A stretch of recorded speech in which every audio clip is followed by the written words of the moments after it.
right side. Bennett moves in. Under 2 minutes to go. Here's Doughty shooting. Block. Gets it again. Puts on hook. The puck to the left. And it's chopped off the boards and out by Tomas Olsen.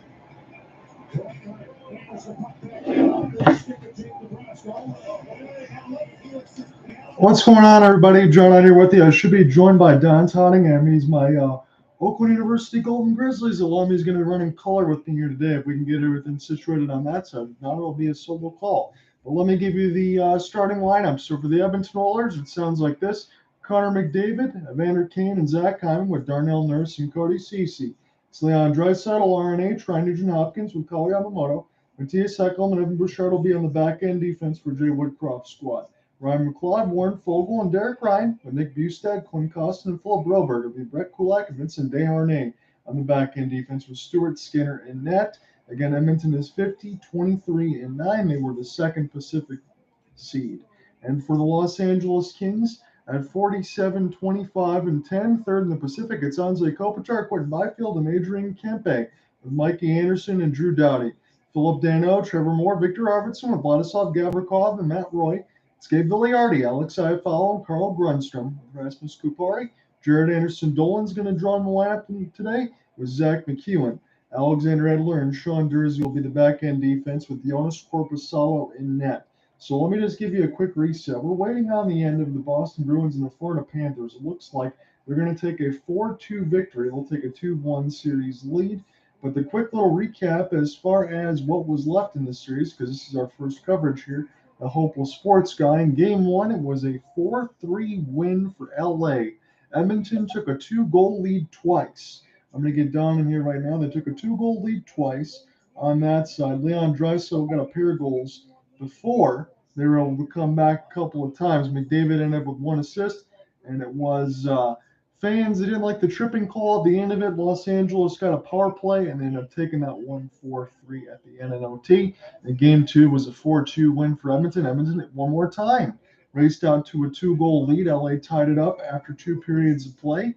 Gabriel Vilardi made his return and scored with 19-16 in the second to tie the game. Quinn Kostin and Evander Kane finished it off. McDavid had 1 assist. Edmonton was much better as they held LA without a shot for long stretches.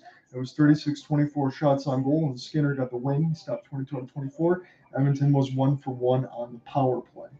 Kevin Fiala is still the one that's missing right now.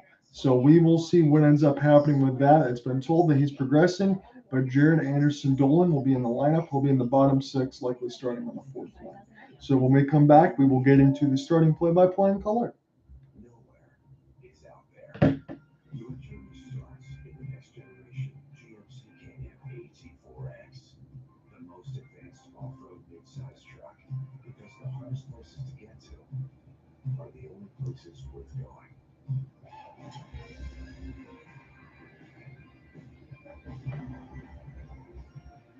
Introducing the next generation GMC Kempe, the official vehicle of nowhere. Wake up to a fresh deal at Wendy's. Get a breakfast croissant with a freshly cracked Canadian egg, apple with smoked bacon, or sausage, plus crispy seasoned potatoes. All for one fresh price. At Wendy's, we keep it fresh. Is your mortgage coming up for renewal? Know when it's time to get a second opinion. It's time! Let the Dominion Lending Center's mortgage experts find the best rate for you. I just asked. I asked. We just asked. Is Ozempic right for you? Just ask your doctor. You're ready! Hey, corporate types, will you stop calling each other rock stars? You are a rock star. No one calling your coworkers rock stars. Look, it's great that you use Workday to transform your business. But it still doesn't make you a rock star. So unless you work with an actual rock star. Hi, I'm Oswald. Hello, Oswald. And you are a rock star. I wasn't going to say it.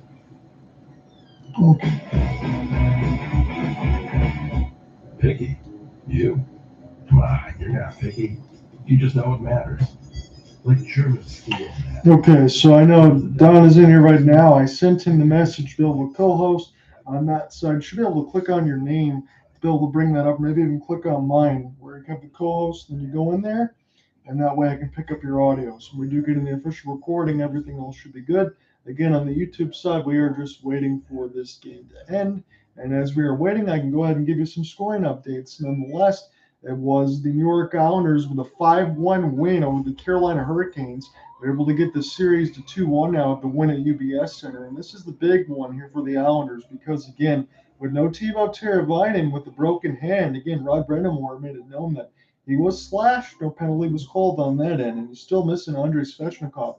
Some of those injuries might mount up. We already knew that Carolina might struggle to score some goals. Ilya Sorokin had the best game of the series, stopped 30 out of 31 for a .968 save percentage. As the Islanders take a big 5-1 win, it was all Islanders. They exploded in the third period for 4 goals. Kyle Palmieri, Matt Martin, Scott Mayfield, and Anders Lee all got on the board at that point.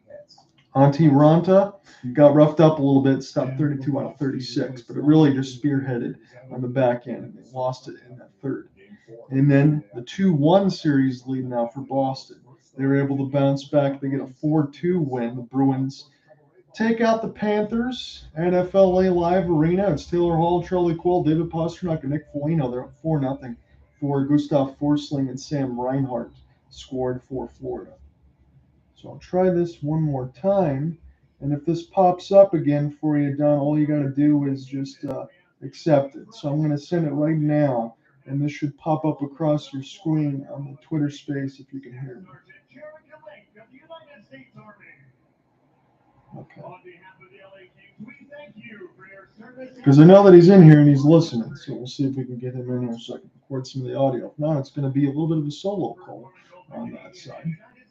We're going to go through the American and Canadian national anthems right now as we are at Crypto.com Arena for Game 3. This is a pivotal swing game between the Edmonton Oilers and the Los Angeles Kings. Again, as we talked about, for Edmonton, they raced out to a 2-goal lead 3 different times already in the span of 2 games.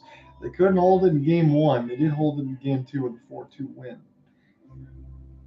As noted in my open, as far as doing all these playoff capsules, I was able, and I kept the same pick that I did last year, LA in 7. I understand no Viktor Arvidsson and Doughty last year. Now it's no Fiala and Vilardi, although Vilardi did come back in Game 2. So the task will still be tall. But what I've noted on the side for LA is they've held McDavid just 1 point in this series. Maybe he's poised for a breakout. Phillip Danault is a hell of a 2-way forward that can lock down. But still, that's only one skater. You still got to deal with Leon Draisaitl and RNH having over 100 points on that side. Zach Hyman, the Michigan Wolverine standout, has about 85 points as well. So it's going to be tough. But I still pick LA in 7. That was the one series that I got wrong last year. Probably be the one series I get wrong again, maybe even 2 this time, because I took the Hurricanes in 7. I think that that's going to be a long series, and that goes a long way tonight for the Islanders to get a big one at UBS. But we are covering the finale on the Friday night. I got Don Tottingham with me. If we can get a chance to get the audio and everything else figured out, that'll be great on that side. If not, you'll be listening to my gibberish as we get into both of these anthems here. So I'm interested to see how far that this is going to go. As we talked about, again, the first time I've covered this series in the club so far, Edmonton Oilers power play, 32%. Historic all-time numbers, 6% higher than the Maple Leafs this year. And the LA Kings power play is 4th at 25%.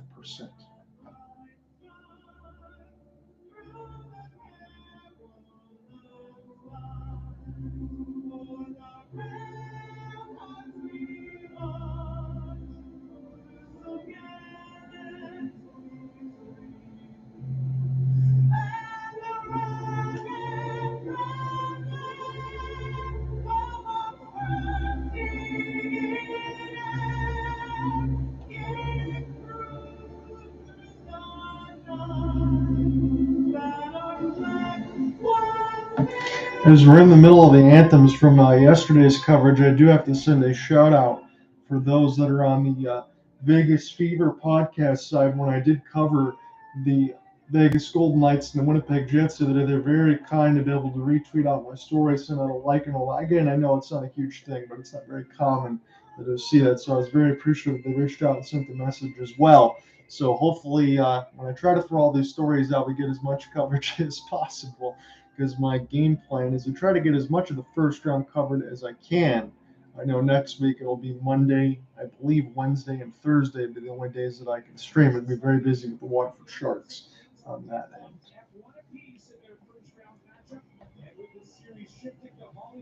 So comes an opportunity to gain the upper hand in this series. Live from Crypto.com Arena in Los Angeles. It's game 3 between Edmonton and LA. So let's officially get into it, everybody. Stuart Skinner, 1-1 in the playoffs, 278 goals against, 898 save percentage. Does not have a shutout yet under his name. Jonas Korpisalo will be the opposing goalie. 1-1 and 283, 921 save percentage so far in the playoffs as well. Korpisalo was the big acquisition for Rob Blake. They're trying to make sure that it wasn't just the Phoenix Copley experience. It was LA that needed goaltending. And they're able to get some so far. But again, in this series, there is going to be a multitude of goals. We'd expect that to continue, and we expect that to probably be a long series, as it's Phillip Danault against Connor McDavid. And we are underway now at Crypto.com Arena. John, I'm here with you. If I can get Don Tottingham in on this side, we will make sure that we do that for the color side as Viktor Arvidsson in again. Get this puck away, and this is picked up deep. Again, I have the Sportsnet feed out in front of me on CBC side. I'm sure that he's got TNT on that end. And we'll try to give you both of those looks if we can get both of us in here. As this is cleared in now across the red line, and there was a big hit near the players' bench as this is recollected now. And now Darnell Nurse will make this backhand pass as this gets picked off and sent back down the ice. And no tripping call against Danault, or maybe there is. There is a hand in the air now. So Danault going to go to the box, and the Oilers will go to that much maligned power play. What's going on, Don? How are you doing, my friend?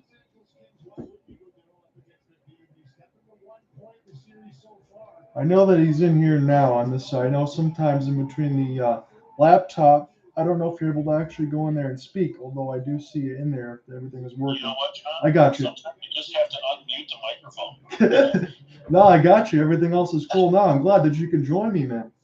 Thanks for having me. This is great. This is going to be fun. I'm very excited for this. So no pressure for anything else. We're just going to have fun with it and taking this game as two buds. I try to keep everything as professional as I can with the play-by-play and keep things straight down the middle. But, you know, I'm not a professional or anything, but I am enjoying what we're going to see right now, and that's a tripping against Connor McDavid from Phillip Danault. And, Don, this power play for Edmonton, it's the real deal. You know, John, these two teams, the Los Angeles Kings and the Edmonton Warriors, are probably, arguably, the two best teams in the Western Conference. Yeah. And Edmonton's, as you mentioned, Edmonton's power play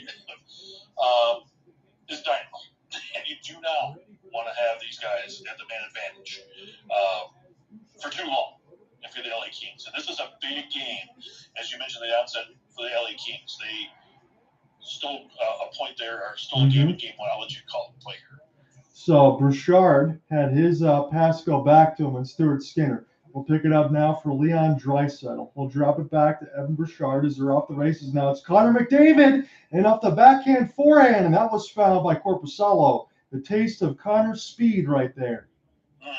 Yes, sir. Yes. And you can see the LA Kings kind of collapsing there on the penalty kill as Edmonton tries to regroup here at center ice. So we get a chance to probably get both feeds. Again, if mine is a little bit ahead of you, I can't flip the TNT side. I got the CBC Sportsnet, all things. Okay, yeah, I'm on the TNT side, unfortunately. So this is, I can definitely flip that as we get a commercial break, but this is sent back down and flipped in by the LA Kings. We'll touch the stick shaft to Stuart Skinner, and we'll start this again. So 1-0 officially for Edmonton as this is sent back down across the red line. Connor McDavid, a little bit of a toe drag. And now it's picked up the right side wall. Here's Leon as he's patient. Send this to the right wing. Leon will wait in the middle of the slot as this will go D to D. Connor McDavid will fake the touch past Evan Bouchard. As Edmonton continues to buzz, this goes off the outside of the cage, picked up by McDavid as he goes in behind the office of Korpisalo. Plays it in the middle of the slot. This will get picked up by Edmonton, and Draisaitl lets a clapper go from the right circle, and it's sent back down. So Edmonton going to get some full-scale line changes, and Stuart Skinner will pick it up just to the right of the trapezoid. I'm going to try to get around Alexei Fiala, and that will kill some time for the LA Kings on this kill. But here's Darnell Nurse. This will wrap this one down across the blue line, and this gets picked up here by Connor. Again, now it's Clint Kostin as this is sent back around. And a D-to-D pass toward the left side of the blue line. Fake the slapper here is a chance for Kulak, and I'll put this in the high slot. This is good work now by Edmonton, but they're still trying to find a shooting lane as that one goes to the right side of the wall. Picked up now. Ekholm will get this back here for Darnell Nurse. It'll be Mattias Ekholm. He's been a great pickup there for the Nashville Predators, and now this will be an opportunity for Danault right out of the box to break this one out. Right to left for the LA Kings. They're in the all-black at home right now. We're at Crypto.com Arena. I got Don Tottingham with me on this side for the color. John, I'll be with you on the play-by-play as this is loose out in front and picked up by the LA Kings near the left side of the wall. Edmonton now will try to break out right to left as this one will get dumped in, gain the red line entry. 2 shots to nothing with 16:45 in the first. Alexander Edler, third line out there right now for Todd McLellan's squad as Vincent Desharnais had to get through a couple body checks, and Blake Lazat tried to push this one ahead, but this will fall back to Edmonton. And they'll look to try to break out into the neutral zone as there's been some good physicality, and Roy had to take a seat. Vladislav Gavrikov will spin and turn around, and he'll recollect this puck as LA try to work out of the embankment. And again, there's more body contact toward the red line, and a shot and drag by Danault, and that one gets sent high and flip back down the ice. LA now with Gavrikov. We'll stay patient. We'll throw this to the D side as this is sent back around. LA Kings gain the entry, but now they got to press and try to get this in behind the net. It's Stuart Skinner holding on the butterfly of the left post. This gets wrapped back around now. Leon Draisaitl trying to bother the forecheck here for the LA Kings. It's been a good first period, fast moving so far. And now Edmonton gets this across the red line, and they'll shoot this right in. This goes up the glove of Korpisalo, and now this will be picked up by Carl Grundstrom. Grundstrom will send this back to McHugh, fourth line side. And this is a stick drag and steal. Draisaitl trying to set it up for Bouchard, and that one goes off of the back end of the wall. And then Anze Kopitar. Leave it back to the defensive partner. Great forechecking here by Edmonton and tried to force a steal as this is sent back around for Matt Roy. Usually Matt Roy out there with Sean Dursey, sometimes Drew Doughty, as this gets played off the wall and picked up by Anze. The captain will get this one across as Quentin Byfield will be on the rush. Evan Bouchard will quickly send it around for McLeod. And now Bouchard will try to pick this up. It's picked off by LA. They might have something in the middle of the slot. Kempe, he was open, but they waited an extra beat. Here's Doughty with the bomb. As this is a sacrificial block, one of the Edmonton Oilers definitely took it on that side. It might have been Desharnais as this is collected now. Kempe trying to chase after it. Kopitar trying to lift it. And this gets sent down the ice. This will not be blown dead. We are still underway with 14:35 up in the first, and we will get Don's thoughts in a moment as we've had continuous action near the right wing side. This is collected in off the chip and chase where the LA Kings trying to finish their checks, and according to the Crypto.com Arena crowd, they're enjoying it. And behind the net now, this will be played off the backhand. Sent back around for a 1T Danault. That did get a piece of Skinner. Now Evander Kane has to elude the stick. And now Arvidsson gets sent flying. The physicality, John. I love it. Playoff hockey, buddy. It's absolutely on that side. Arvidsson is little bit slow to get up, as we noted last year. He was not able to join the festivities, and look who's in the box. It's Darnell Nurse. He's got something to say. Yeah, I don't like the leg out there, or maybe the hip out there on the hit, but again, playoff hockey. He's telling him, watch the replay. Arvidsson definitely down there on the ice, and it looks like maybe he might actually be injured, which is unfortunate. Hopefully not. We see something on the Sportsnet side. That shot for Byfield, I believe, went off the pipe. And one of the replays that I got was somebody covering up the right side of their eye and wiping it off. Might have got a little bit of blood from a shot block. And as Darnell Nurse again is none too pleased. And as you called it, Don, Viktor Arvidsson very slow to get into the players' bench. That is not a good sign. Yeah, that looks like it didn't look like it. It kind of looks like the Edmonton player stuck his leg out just ever so slightly. Could be a Charlie horse, easy for me to say here in South Florida, but yeah, it looks like he's walking on his own power down the ramp there, so that's maybe a good sign for Arvidsson. But borderline dirty play there by the Edmonton Oilers, if you ask me. So I'm not a big fan of that play. It looked like he tried to move the knee a little bit out of the way to, to try to limit the contact, but that is definitely a sticking the leg out type kind of play, which is not needed in the league. No, and that looked like Shark Week, Don. Somebody got some air with Viktor Arvidsson. That was rough. Yeah, and that's just, this series has already has enough blood in it as it is. It doesn't need that type of play. And it's unfortunate. Hopefully Arvidsson comes back and he's no worse for wear for that standpoint. This isn't what this series needs. No, it's not. And I'm looking at the ESPN box score admittedly as I'm looking at the feed. So it's a 2-minute minor. They were reviewing if it was going to be a major, but it's not going to be. Okay. And again, it looked like the Edmonton player kind of stuck his knee out there but pulled it back. So I don't know. So let me look at this again. It says Darnell Nurse for tripping against Arvidsson and Arvidsson interference against Darnell Nurse. And there's maybe it's going to be a 4-on-4. I'd be very surprised if that is the case. But now I'm hearing a chorus of boos. I don't know how Arvidsson can get interference. He had the puck. Exactly. But this is the NHL, John. So it's hard to say anymore. When we've talked about some of these other things, I know we've mentioned some messages back and forth sometimes throughout the playoffs. But again, as you said, within these referees, I'm not trying to throw too much shade at all possible, but sometimes you just don't know what a penalty is anymore on certain calls. It's almost like the catch in the NFL, right? We don't know what that is. And, yeah.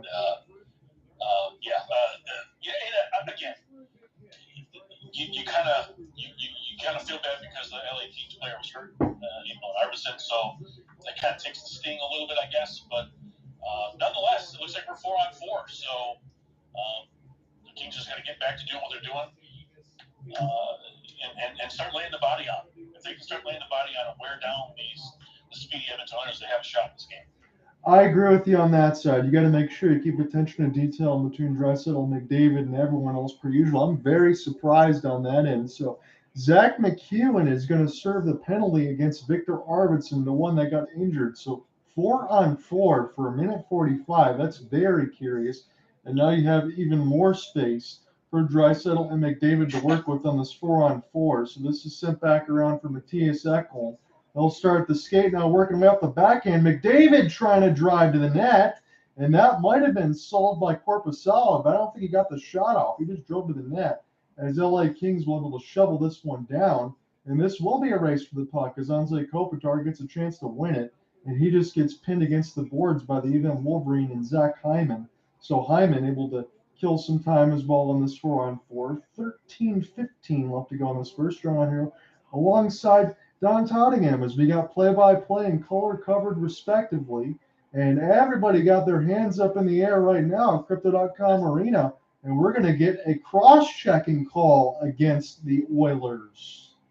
Going back to that save there by Korpisalo, just held his ground in the crease and didn't allow Connor McDavid to extend and be able to put that puck in the back of the net. And that is a great call by the official on the cross-check, by the way, in the corner. Ekholm there on Kopitar, so great call. So one that they get wrong and one that they get right as we go to, it seems like commercial break with 13:06. Now, do you think I'm a little bit ahead of you, Don? Do you want me to try to flip this? 15 seconds ahead of me. Let me try to flip this on the TNT side and see how that one will work. So again, this sometimes usually happens. I've worked with a few different people in the past. Let's all have fun with it. We just try to measure our TV feeds and do what we're saying and see. I have Xfinity down here, and I have the box in the room I'm in, so it should be line for line there on TNT. So. Okay, because for me, I don't have access to the cable box itself. I'm the streaming man on this side, so hopefully everything else is good on that. And again, I'm just glad to have you on here right now as we can take this game. And admittedly, for next week, it'll be Monday, Wednesday, and Thursday for me. So you probably won't be able to hook up next week too much because I do have some local stuff I got to take care of. But glad we could do this right now, though. For sure, yeah. And I'm looking forward to it. This is fun. Gives me a chance. The late games for me during the week will be tough. The 7 o'clock games won't be a problem. But I get up during the week at like 4:30 in the morning. So. Yeah, no, I don't want to make you drag, definitely. Yeah, I got to head into work in the morning at that point. But the 7 o'clock games would be no problem if you need a hand. But the 10 o'clock games, as fun as those Dallas, Minnesota double overtime was for you. Oh, I was so long, yeah. I mean, you were getting up by the time I was finishing. I was dragging myself.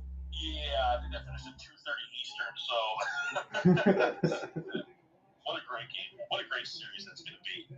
That's just these playoffs, these matchups this year have just been outstanding. Absolutely. Great playoff hockey. Okay, so we've flipped on the TNT side, and I'm looking at the emotionless Jay Woodcroft as there's a penalty on the other end. And now this is Anze Kopitar, the longtime tenured captain of the LA Kings. He's been one of my favorite players for a long time. He's got a great 200-foot game. And now we will see if LA Kings power play can get a chance to get something done. Again, both of these teams, specialty teams, is something to watch. As Doughty will flip this across. It's Kopitar on the high slot. Doughty will fake the clapper, give it back to Kopitar in that same spot. 4-on-3 for 45 seconds, and a slap shot got fired way back into the crowd. You know, this is something with the Edmonton Oilers. I don't know if they want to go to this well all too often. I know they want to play physical with the Kings, but you don't want to put too many men in the penalty box. You're going to get behind just in your lines early in a game, especially on the road. And I think they're playing with fire at this point. That's a great call by you on that side. You got to think about those last changes in those matchups. And again, for the LA Kings, they're as good as any other team that they got in the league, not just because they're in the playoffs. I have very much respect for this team. Yes. Doughty, flip it across. This is trying to get recollected by Kempe. And now across the wall again, it's Doughty. Send this back. Here for Kopitar. Kopitar patient as this was a good stick in the lane. Draisaitl now. Kopitar can walk in and shoot if he wants. Rebound opportunity, and that one goes wide as this gets stick down by Anze. 10 seconds left to go on the 4-on-3 toward the right circle. Now on the high slide, crisscross again. LA very patient trying to find a lane. It's Doughty. They might run out of time though, and now this is going to get sent back down the ice where Jonas Korpisalo will have to touch it, but now the LA Kings, that'll be a 5-on-4 for about 50 seconds. We got 11:55 left to go here in the first round under with you alongside downtown England. It's play-by-play and color respectively, or at Crypto.com Arena. It's not called Staples anymore. That kind of hurts my heart. This is sent back around. It's also great to see Drew Doughty, the old Michigan Wolverine, out there still in the NHL, playing great minutes. It's really good to see that. Yeah, absolutely. He's still a top line man, and you can always, when you see that gap teeth in the middle of it, you know that's Drew Doughty. No doubt about it. No doubt about it. 29 seconds left to go in the Kings power play as this one gets flipped out of play. You know, it's kind of your stereotypical first period, if you will, for the NHL playoffs here. Both teams kind of fill themselves out. Both of them have taken kind of silly penalties and kind of gotten behind the lines a little bit. But once this game settles down a little bit, I think you're going to see kind of what we saw in games 1 and probably game 2 with the Kings and the Oilers once everyone kind of settles down their emotions here. Yeah, I think that's very apropos because both of these teams can absolutely light it up. I mean, you can't be surprised if you see a 5-4, 6-5 score line between them. No doubt about it. No doubt about it. It's really going to come down to, John, which goaltender is going to make the key saves at the key moment and propel their team here late in this game. So trying to gain the entry here is Jared Anderson Dolan. And this will get flipped down now. And Korpisalo will touch it. Again, Korpisalo from several years ago, since that crazy game he had against Kempe Lightning, I believe in the bubble, he had over 80 saves. And he's one of those guys that can definitely get it done. Stuart Skinner is still kind of relatively untested. The Jack Campbell experience hasn't really worked out all so much. So Stuart Skinner is going to get the tenure in net. This is near the left side of the wall. McLeod, and he gets brushed aside by a couple of body contact, but a good pin on the other end. So McLeod, Broberg, everybody else out there right now on the bottom lines for Jay Woodcroft squad as this is chipped and then recollected. As it's Derek Ryan, he'll spin near the right side wall. McLeod trying to send this out in the middle of the slot. As this is a good one-timer setup, but that was whistled wide at the right bar and then picked up now by Edmonton. Cody Ceci, patient, he'll drop it back to McLeod, and they try to bake this one as this goes near the left side of the red line. Now Edmonton with some sorts of pressure here as this is collected nicely by Klim Kostin. They like to play the Slim Shady Marshall Mathers music apparently against Klim Kostin. I heard that the other day as this is flipped back down across the red line and some good contact there. Desharnais trying to spin it, so he gets cross-checked. Draisaitl can't hold the line, and he'll pass this one back before he gets shoved down by, I believe that might be Arvidsson that is back out on the ice. So that is good to see. It's hard to believe two teams that like to score one up. The shots are still 3-1 Edmonton halfway through the first period. Yeah, no doubt about it. There's been a very physical game. We can expect that for playoff hockey, but yeah, there's not been a lot of space on the ice. As we're going to take a commercial break, we're looking at downtown LA. What a sight. Absolutely. A far cry from Edmonton, that's for sure. Where it's very cold. So how's the weather and everything else treating you down there? Oh my gosh. Today it was sunny and about 85. Beautiful today. So everything's great. Everything's great. Bummed about the Panthers, but we'll try again next on Sunday. You know, Don, to be honest with you, in the way that the first three games have gone, I know this one kind of didn't go their way, but it's been a good showing for Florida, and Florida was one of the two teams that actually beat Boston twice this year alongside with Ottawa.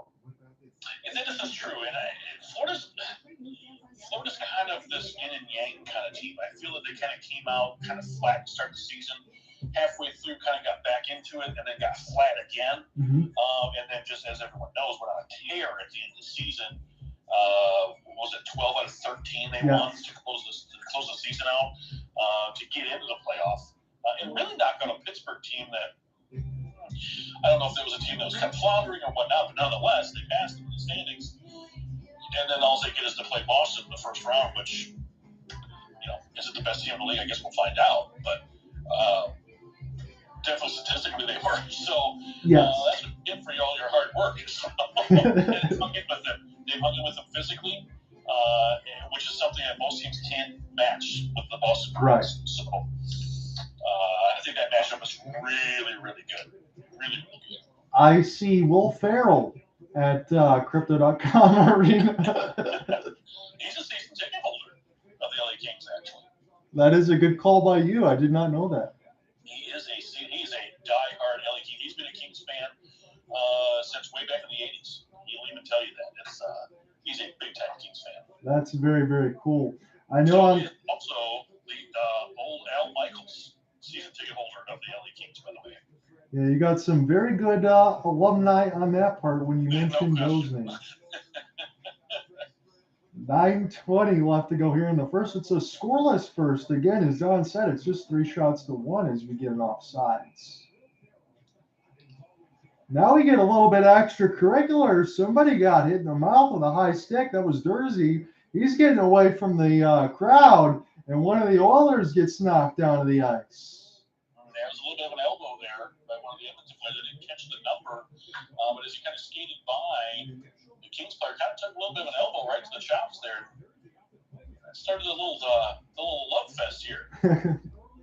Yes, it did. Ooh, somebody got some friendly fire. I remember Bouchard with a stick, with a puck to the face, and then we had the one that we talked about with Arvidsson. Thankfully, he got back into the ice, and now we have a penalty against Edmonton, so the Kings go on the power play.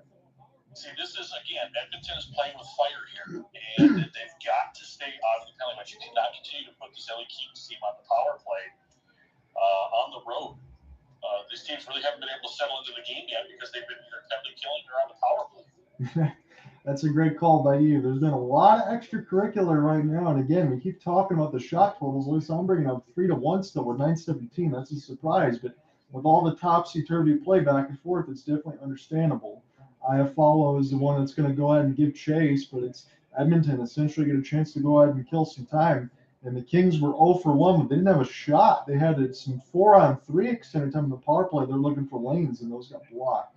But now the Kings try to go right to left, and they'll send this one back here for the puck carrier as this gets collected now by Kempe. Kempe now with the sauce pass again. He got a couple of goals in that first game that they had when LA came back, and they stopped a couple of 2-goal leads for Edmonton. Edmonton had a 2-goal lead in game 2, and they were able to actually hold it with Evander and Kostin in the end.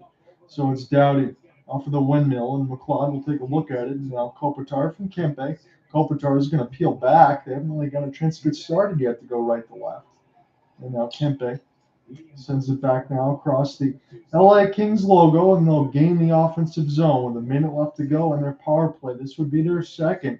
Again, low event as far as the shot totals. Very physical game as Ekholm delivers a cross check. This is kept in by Doughty. Kempe now near the left dot, trying to get in behind the net. This gets brushed aside by Skinner, but only for a moment. Doughty, here comes the bomb. And this goes maybe off the right side of the bar. And this will be collected now for McLeod. McLeod off the backhand. He stays patient as Doughty will give a little bit of a circle. And this will be dumped in behind the net for Anze Kopitar. 7:40 left to go in this first. John here with you alongside Don Tottingham as we got play-by-play in color. We both got the TNT feed now, so we should be synced up on that end. Dursey will send this back, and this will be a puck entry here toward the right side of the wall. Good active stick check. Cody Ceci try to brush this away. This might fall to Jared Anderson-Dolan near the left dot. This will try to spin this out of the corner. Edmonton try to get this out of their own end with Ceci. And now they return to full strength, does Edmonton. And now Evander Kane, he's in full flight toward the right wing side. This will drop this one back. This will be collected by a couple times. Gabriel Vilardi tried to get out there, but it's Connor McDavid with an entry pass off the one-timer. And this will go to Ceci. Ceci now back around the embankment to Hyman. Hyman out in front. And it knocks down one of the LA Kings again. And Anderson-Dolan will flip this one down the ice where Edmonton can get a foothold with Evan Bouchard. 6:40 left to go in this first.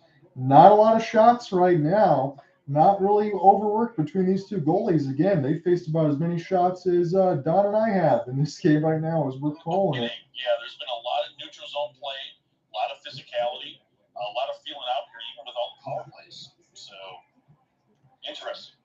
Grunstrom. Short. Oh, that was a 2-on-1 chance. He got flipped over on a good old-fashioned hit check, and now Evan Bouchard lost it.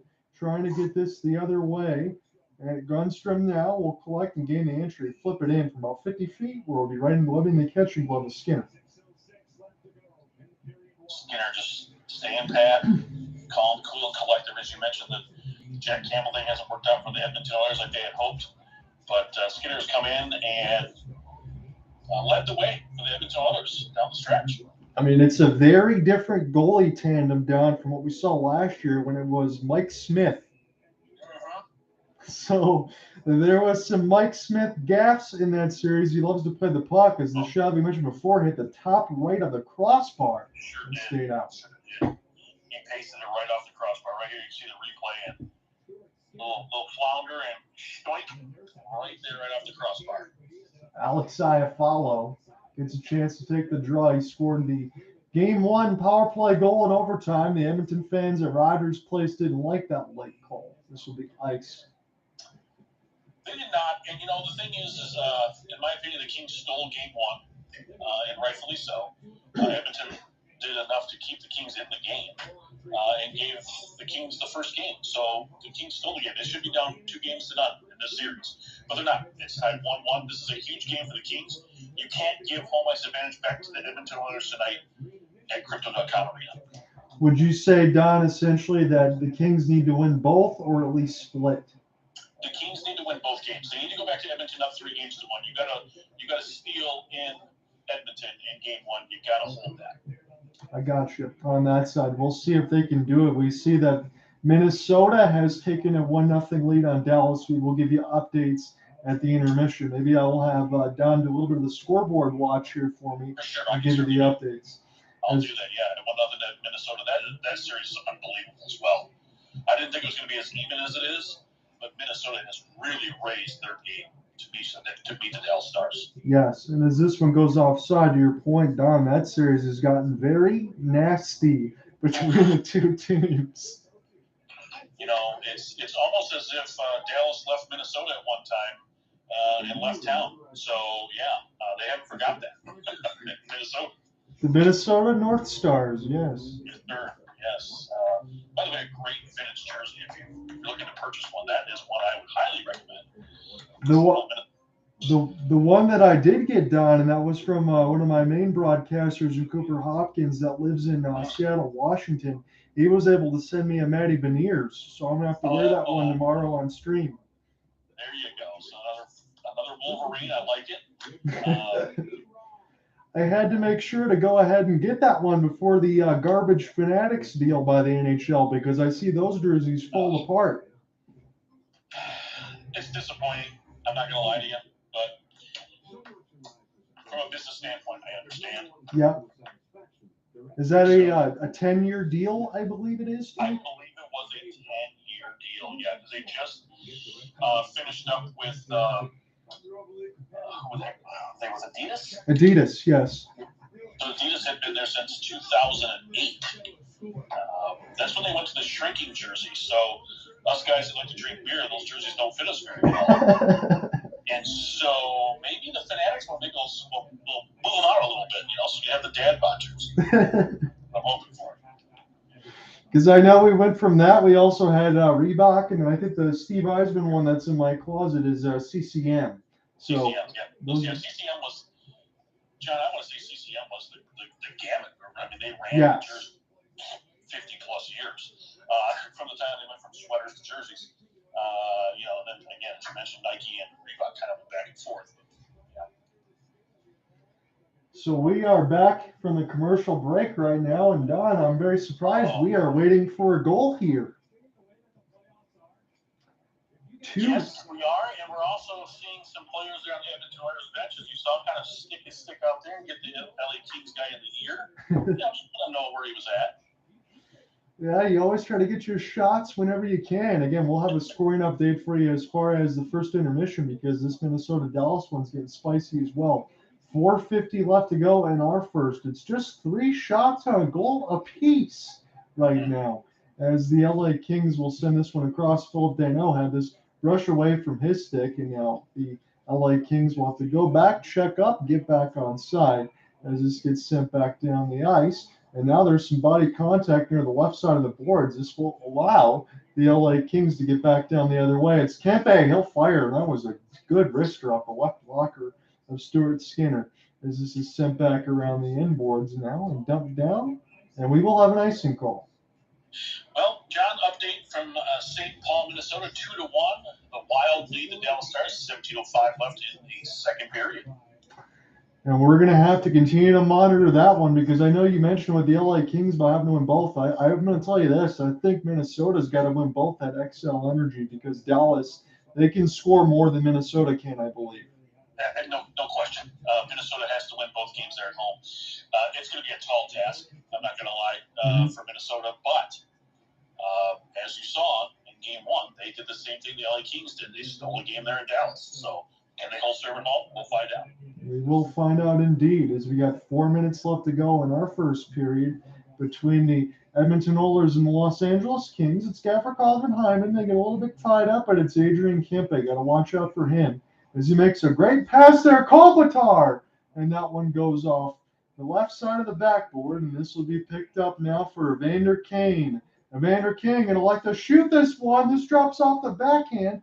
Korpisalo able to save the first one, and now the LA Kings will just try to collect it again near the right side of the red line. Leon Draisaitl, as this gets wrapped around and recollected. Ekholm was the one that took a shot at it. This will fall to Darnell Nurse off the touch pass, and this will be quickly sent the other way for Leon. There's a chance for Nurse, and that was found and closed the 5-hole to Korpisalo. You know, John, I feel like the Edmonton Oilers are just hanging on here in this game. I don't feel like they're taking the game to the LA Kings. I feel like the Kings are taking it to the Oilers. And that is not Edmonton Oilers hockey that we saw all season long. And at least to your point, Don, you would think the LA Kings would be very happy when you look on the shot board and you only see 3 for Edmonton. No question. No question. With 3:20 left in the first period, no doubt about that.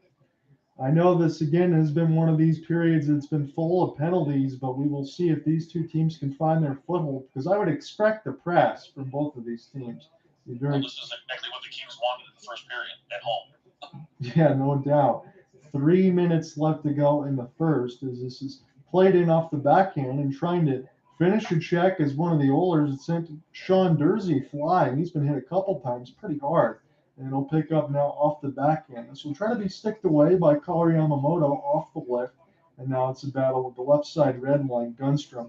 And Vilardi will send this one back. Durzi will throw it to the defensive partner. Now as this is rocketed around off a slap shot, Skinner has to elude some body contact on his own team just to be able to clear the puck around the end boards, as this will fall back to the Edmonton defense. And Vincent Desharnais will try to get this left to right. Stuart Skinner, 29 regular season wins, was the franchise record for rookie goalie, and that does help when you play behind the Edmonton offense like this. Yes, it is very helpful for that when your team's scoring 5+ goals a night. It makes your job easier. Yes, it is. So Arvidsson now, Gunstrom, try to get a piece of it, but it's Doughty. He's back out there now on the first line. This Doughty will send this back around, and Mikey Anderson's got a piece of it. Mikey Anderson now will try to flip it. This gets knocked down by the giant Vincent Desharnais. He does look like a redwood out there. This is sent around for it. Skinner. Skinner now with Evan Bouchard. Evan Bouchard has gotten top ice time now since the trade of Tyson Barrie and gotten Mattias Ekholm from Nashville, as he's usually out there with Nurse. Nurse will be patient, and this will be flipped in again across the red line as you get the Go Kings Go chant at Crypto. Again, you have 3 Los Angeles teams in the playoffs right now between the Lakers, the Clippers, and the Kings. We'll see who can advance past the first round as this goes now between the right side of the wall. Connor McDavid trying to turn on the Jets. Bothered Doughty a little bit, but Anderson will send this back around. Kopitar, good steal. And along the right side boards, as he's patient, he'll throw it in. This will go off the blocker of Stuart Skinner. As we've hit about a minute left to go here in the first, we are scoreless. The shots are 5 aside. LA Kings 26-11-4 at Crypto, best home record of any Western Conference team. They certainly love that home ice advantage, and that is what they were not able to get, however, because Edmonton was on a fever pitch toward the end of the year. They almost stole the Pacific Division. Yeah, they did. They really pushed Vegas there at the very end of the season, where Vegas was trying to rush some guys up for the playoff, and Edmonton said, "No, sir." Scores! The LA Kings. This gets tipped out in front of Dom. That's exactly what they needed. Absolutely. They stole a period from a game where, again, I feel Edmonton was on their heels for a majority of this period, and that's what happens, John. Late periods, big-time goals there for the Kings with 32.5 left in the first, and the Kings grab a 1-0 lead. That is a huge goal for the LA Kings. And Alex Fiala was in the perfect spot, was he not, for that rebound? Oh, my goodness, he was waiting for it. Just like a kid on Christmas. Just waiting for the Christmas presents to be open. Look at that. Almost missed it, John. Almost missed it. The puck almost rolled over his shaft of the stick, but he was able to corral it and lacrosse style it into the net. So I also see one of those jackets of Miracle on Manchester. That makes me think about some 80s hockey against these teams. Yes, that's back to my youth right there. As this is flipped in here. And now we'll see if the LA Kings will indeed go to the dressing room up 1-0. It's 7-5 shots on goal, but Alex Fiala puts the Kings up as we go to the break. John, how many times have we saw this in this playoff this year where, teams are playing kind of back on their heels like that, just trying to get through the period, and then bam, in the back of the net, and everything that you just did in that first period or whatever period it may have been in, goes for naught. So can I say this without throwing a shot to any Maple Leafs fans that may be listening late or anything else like that when it happened multiple times in the same game? Mm-hmm. So, yeah, no, you're right about that. If you want, let's take a look. I don't know if you're using the laptop or everything else to look at some other scores or streams. Do you want to give a score reset of the other games that went final? Yes, sir. Yeah, I can certainly do that. So tonight, the New York Islanders hosted the Carolina Hurricanes. And now most folks would think, hey, that series should be 1-1, but an awful non-call in the overtime of Game 2 led to Carolina's overtime win, 3-2 in Game 2. So Carolina and New York hit the old skies and went back to Long Island tonight. And the New York Islanders took care of business on Long Island 5-1 over the Carolina Hurricanes to make that series 2-1. And John, that is a very even series, if you will, with the Islanders and the Hurricanes, even though the Canes did 2-1.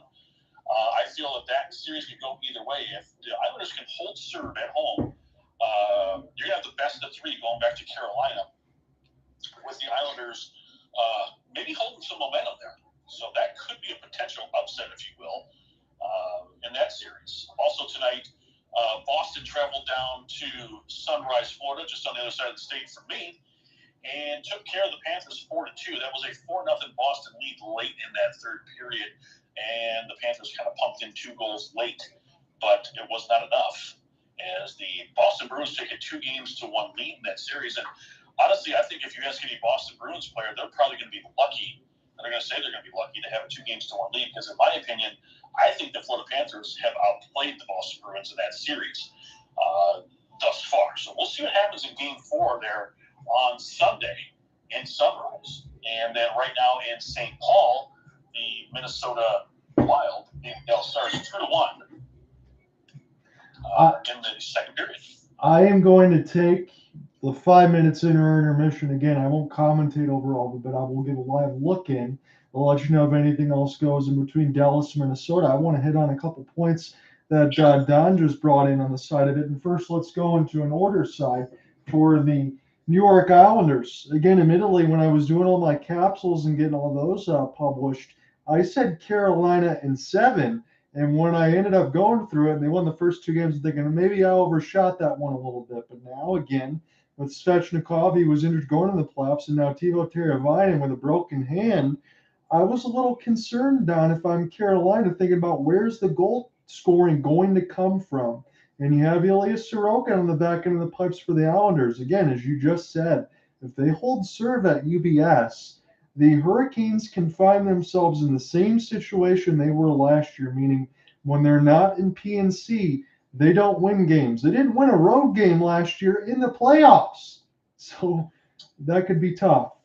It is. And I don't think the Hurricanes did anything to address their scoring droughts at the trade deadline. I think that was one of the things that they were trying to do, but I don't think they just couldn't find that. Yeah. And when you lose Svechnikov there, again, huge loss, obviously. And it's curious to know if they're going to re-sign him, if he's going to re-sign with Carolina after this year. Is he going to be gone? Are they going to trade him? That's interesting. But, yeah, the Hurricanes, again, it's one of those teams where they're kind of like I don't want to say the old school New Jersey Devils trap of 95, but they play that similar style. And again, when you get behind, it's very, very difficult to win in that type of atmosphere. So, hey, the Islanders, again, another team kind of like the Panthers, right? Scrapped their way in, clawed their way into the playoffs. And it's very difficult to play teams like that have basically been playing playoff hockey, if you will, since, the end of March. So. No, that's a great call by you, because they've had to fight for their life the whole way to get in. I understand, there's a little bit of a far cry, and we'll talk about the other side of it now, because you brought that up between Boston and Florida. I agree with you on the first part. I think Florida has had the better part of the series for the most part. And again, for Alex Lyon, you could fill me in on that. What a story he's been. Yeah, I mean, this kid came out of, he wasn't even dressing in the NHL come mid-March. And then all of a sudden, this Alex Lyon kid comes out of absolutely nowhere, basically says, Bobrovsky, you go ahead and stay on the bench there and just keep filling the water bottles. I'll take care of business here in the net since you can't seem to figure it out. And he's done that. He's held the pail for the Florida Panthers. In my opinion, John, he got the Florida Panthers in the playoffs. Yeah. No, there's no doubt about that. And again, when you think about the situation, we could talk about Boston and their offense and defense, and we know the names, but at the very end of it, you still have to go up against Linus Ullmark and Jeremy Swayman. So if it's not for Alex Lyon doing what he's doing, I mean, this could be a completely different series. No, it wouldn't even be a series. It'd be 3-0 Boston right now. But the thing that I think that gets overshadowed a little bit is the Florida Panthers' physicality.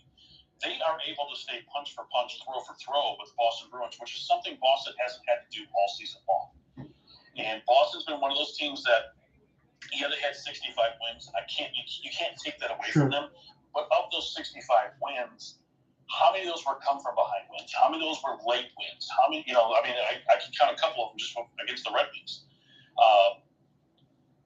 I don't want to say they were lucky, but Boston really didn't dominate the regular season like the Red Wings did of 95, 96, right? So coming into the playoffs, I didn't really feel Boston was like this heavy favorite that everyone was crowning them to be coming into this. So this series right now, 2-1 Boston, doesn't really surprise me as much as it may do for the national press. Right, and to your point too, because again, I'm not going to belabor any of that. I agree with you actually, and I was asked a couple times. Some people that I work with, they said, "Are you picking Boston to win the Stanley Cup?" And I said no, and people will give me a funny look, but I actually really like the New York Rangers. Yeah. You stole it right there. I have the Edmonton Oilers and the New York Rangers in the Stanley Cup final. And Edmonton is a good pick considering if we look at the landscape of the West. Who stands out to you? And then that's kind of the thing. Colorado's lost a lot as far as their depth. They're still a great team, don't get me wrong, but they're not in the same landscape that they were last year, especially when they got to play against Nashville without Yusei Saros. This Seattle team is no joke. Yeah, no doubt. And you saw that in Game 1 and basically Game 2. Colorado, in my opinion, stole Game 2 at home last night. They were staring 0-2 in the face going into Seattle, which we don't know what that's going to be like tomorrow night. That's going to be fun to watch, first off. But secondly, they were staring 0-2 in the face. So Colorado, in my opinion, they don't have the depth they had last year. I think you mentioned that. They don't have the depth they had going into last year's playoff. And they have some key injuries, obviously, for the Avs. So they'll probably get to the Seattle series, but don't be surprised if this goes 7 games. And so that being the case, I think really the winner of this LA-Edmonton series really could go a long way because you're going to get, you're going to get the winner of the Dallas-Minnesota series. So, and that's no. It's not like that's going to be a layup going into the next round. No, it's not. But the one thing to your point, I mean, whoever between Dallas and Minnesota, they're going to be beat up going into round 2. Exactly. And so they're going to go through that gauntlet. Not to mention, the flight from Dallas to Minnesota is probably about 2.5 hours. The flight from LA to Edmonton is about 3. So, there's going to be some travel miles added onto that too. And as you mentioned, this Edmonton-LA series is probably going to go 7 games as well. And I think Dallas-Minnesota is probably going 7 games. So, a lot of Delta miles there for both teams. And it'll be interesting to see who can make it out of there. Because like you said, both teams are going to be banged up. And you know what? The other thing is, going into the Winnipeg-Vegas series that just tied 1-1, this isn't a layup for the Vegas Golden Knights either. No, when you think about Connor Hellebuyck on the other end, I mean, he's the guy that has the advantage on that.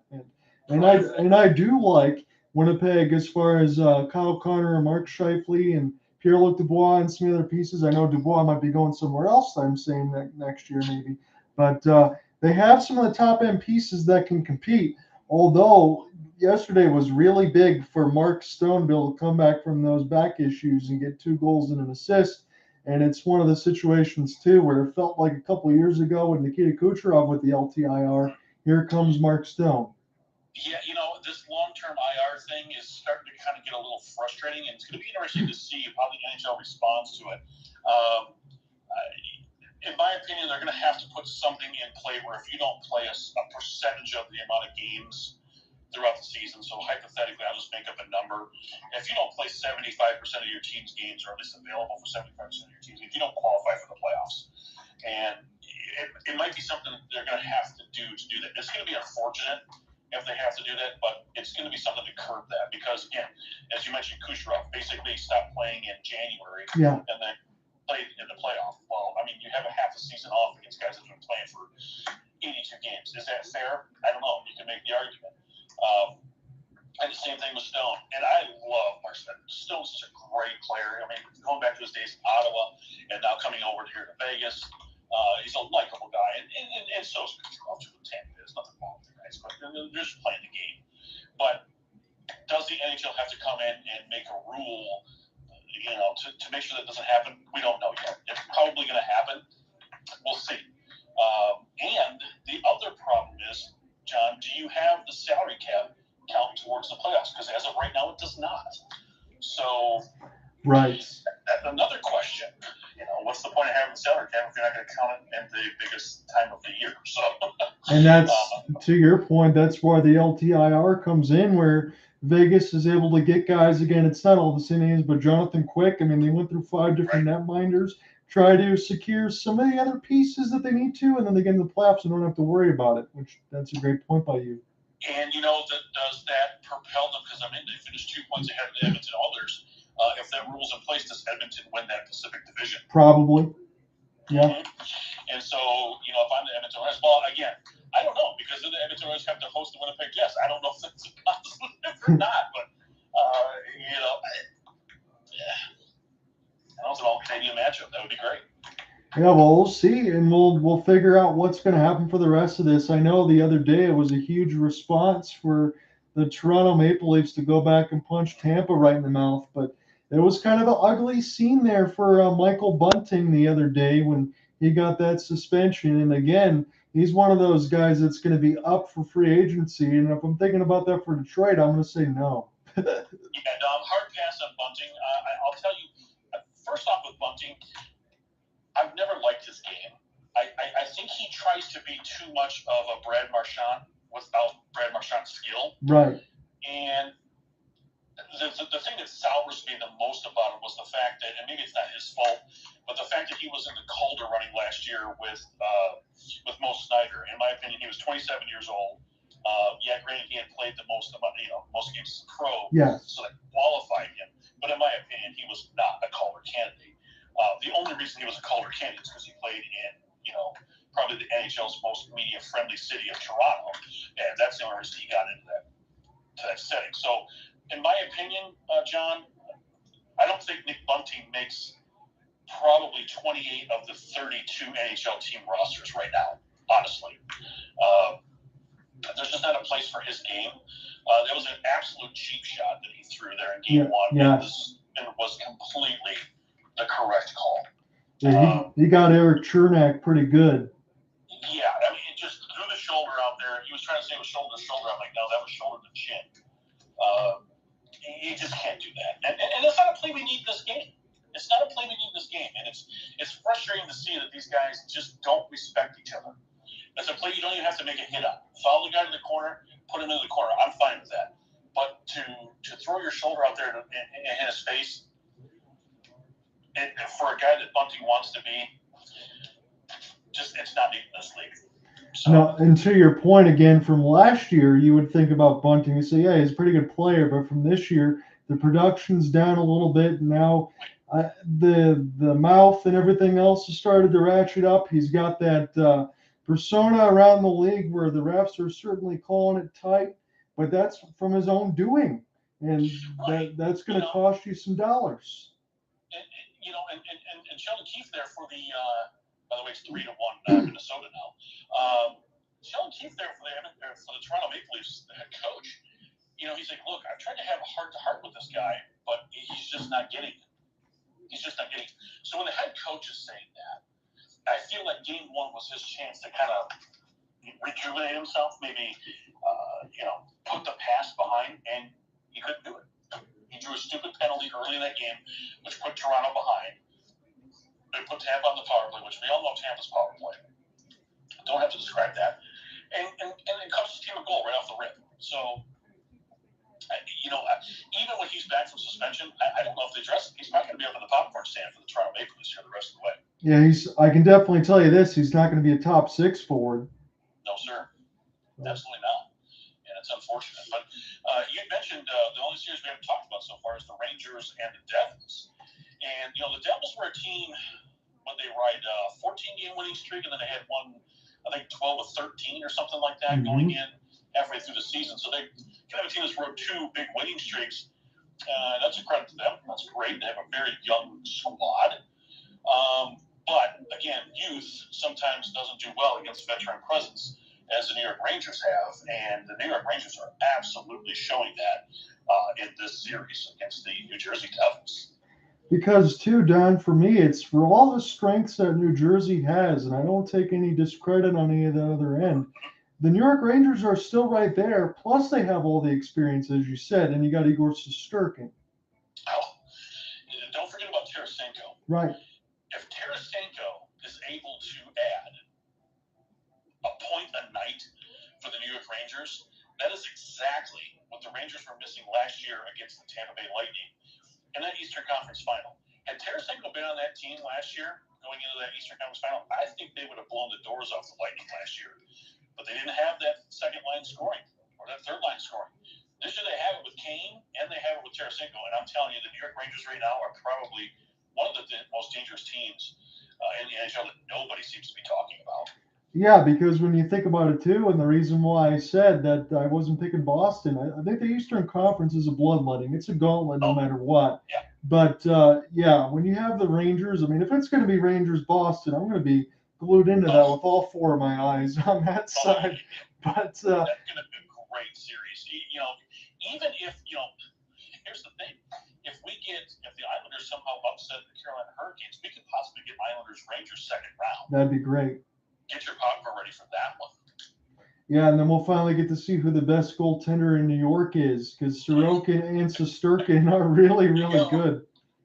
Absolutely, and that's going to be fun. And if you think Rangers-Devils is dirty, wait till you see Islanders-Rangers. Holy shnikes. Yeah, that one is going to have a whole set of entry. Carolina's going to be dirty. So, yeah. I mean, either way, we're going to get some good stuff. So, great time to be a hockey fan for sure. It is. I know we're going to be getting very close here to the second period. It's a 1-0 lead.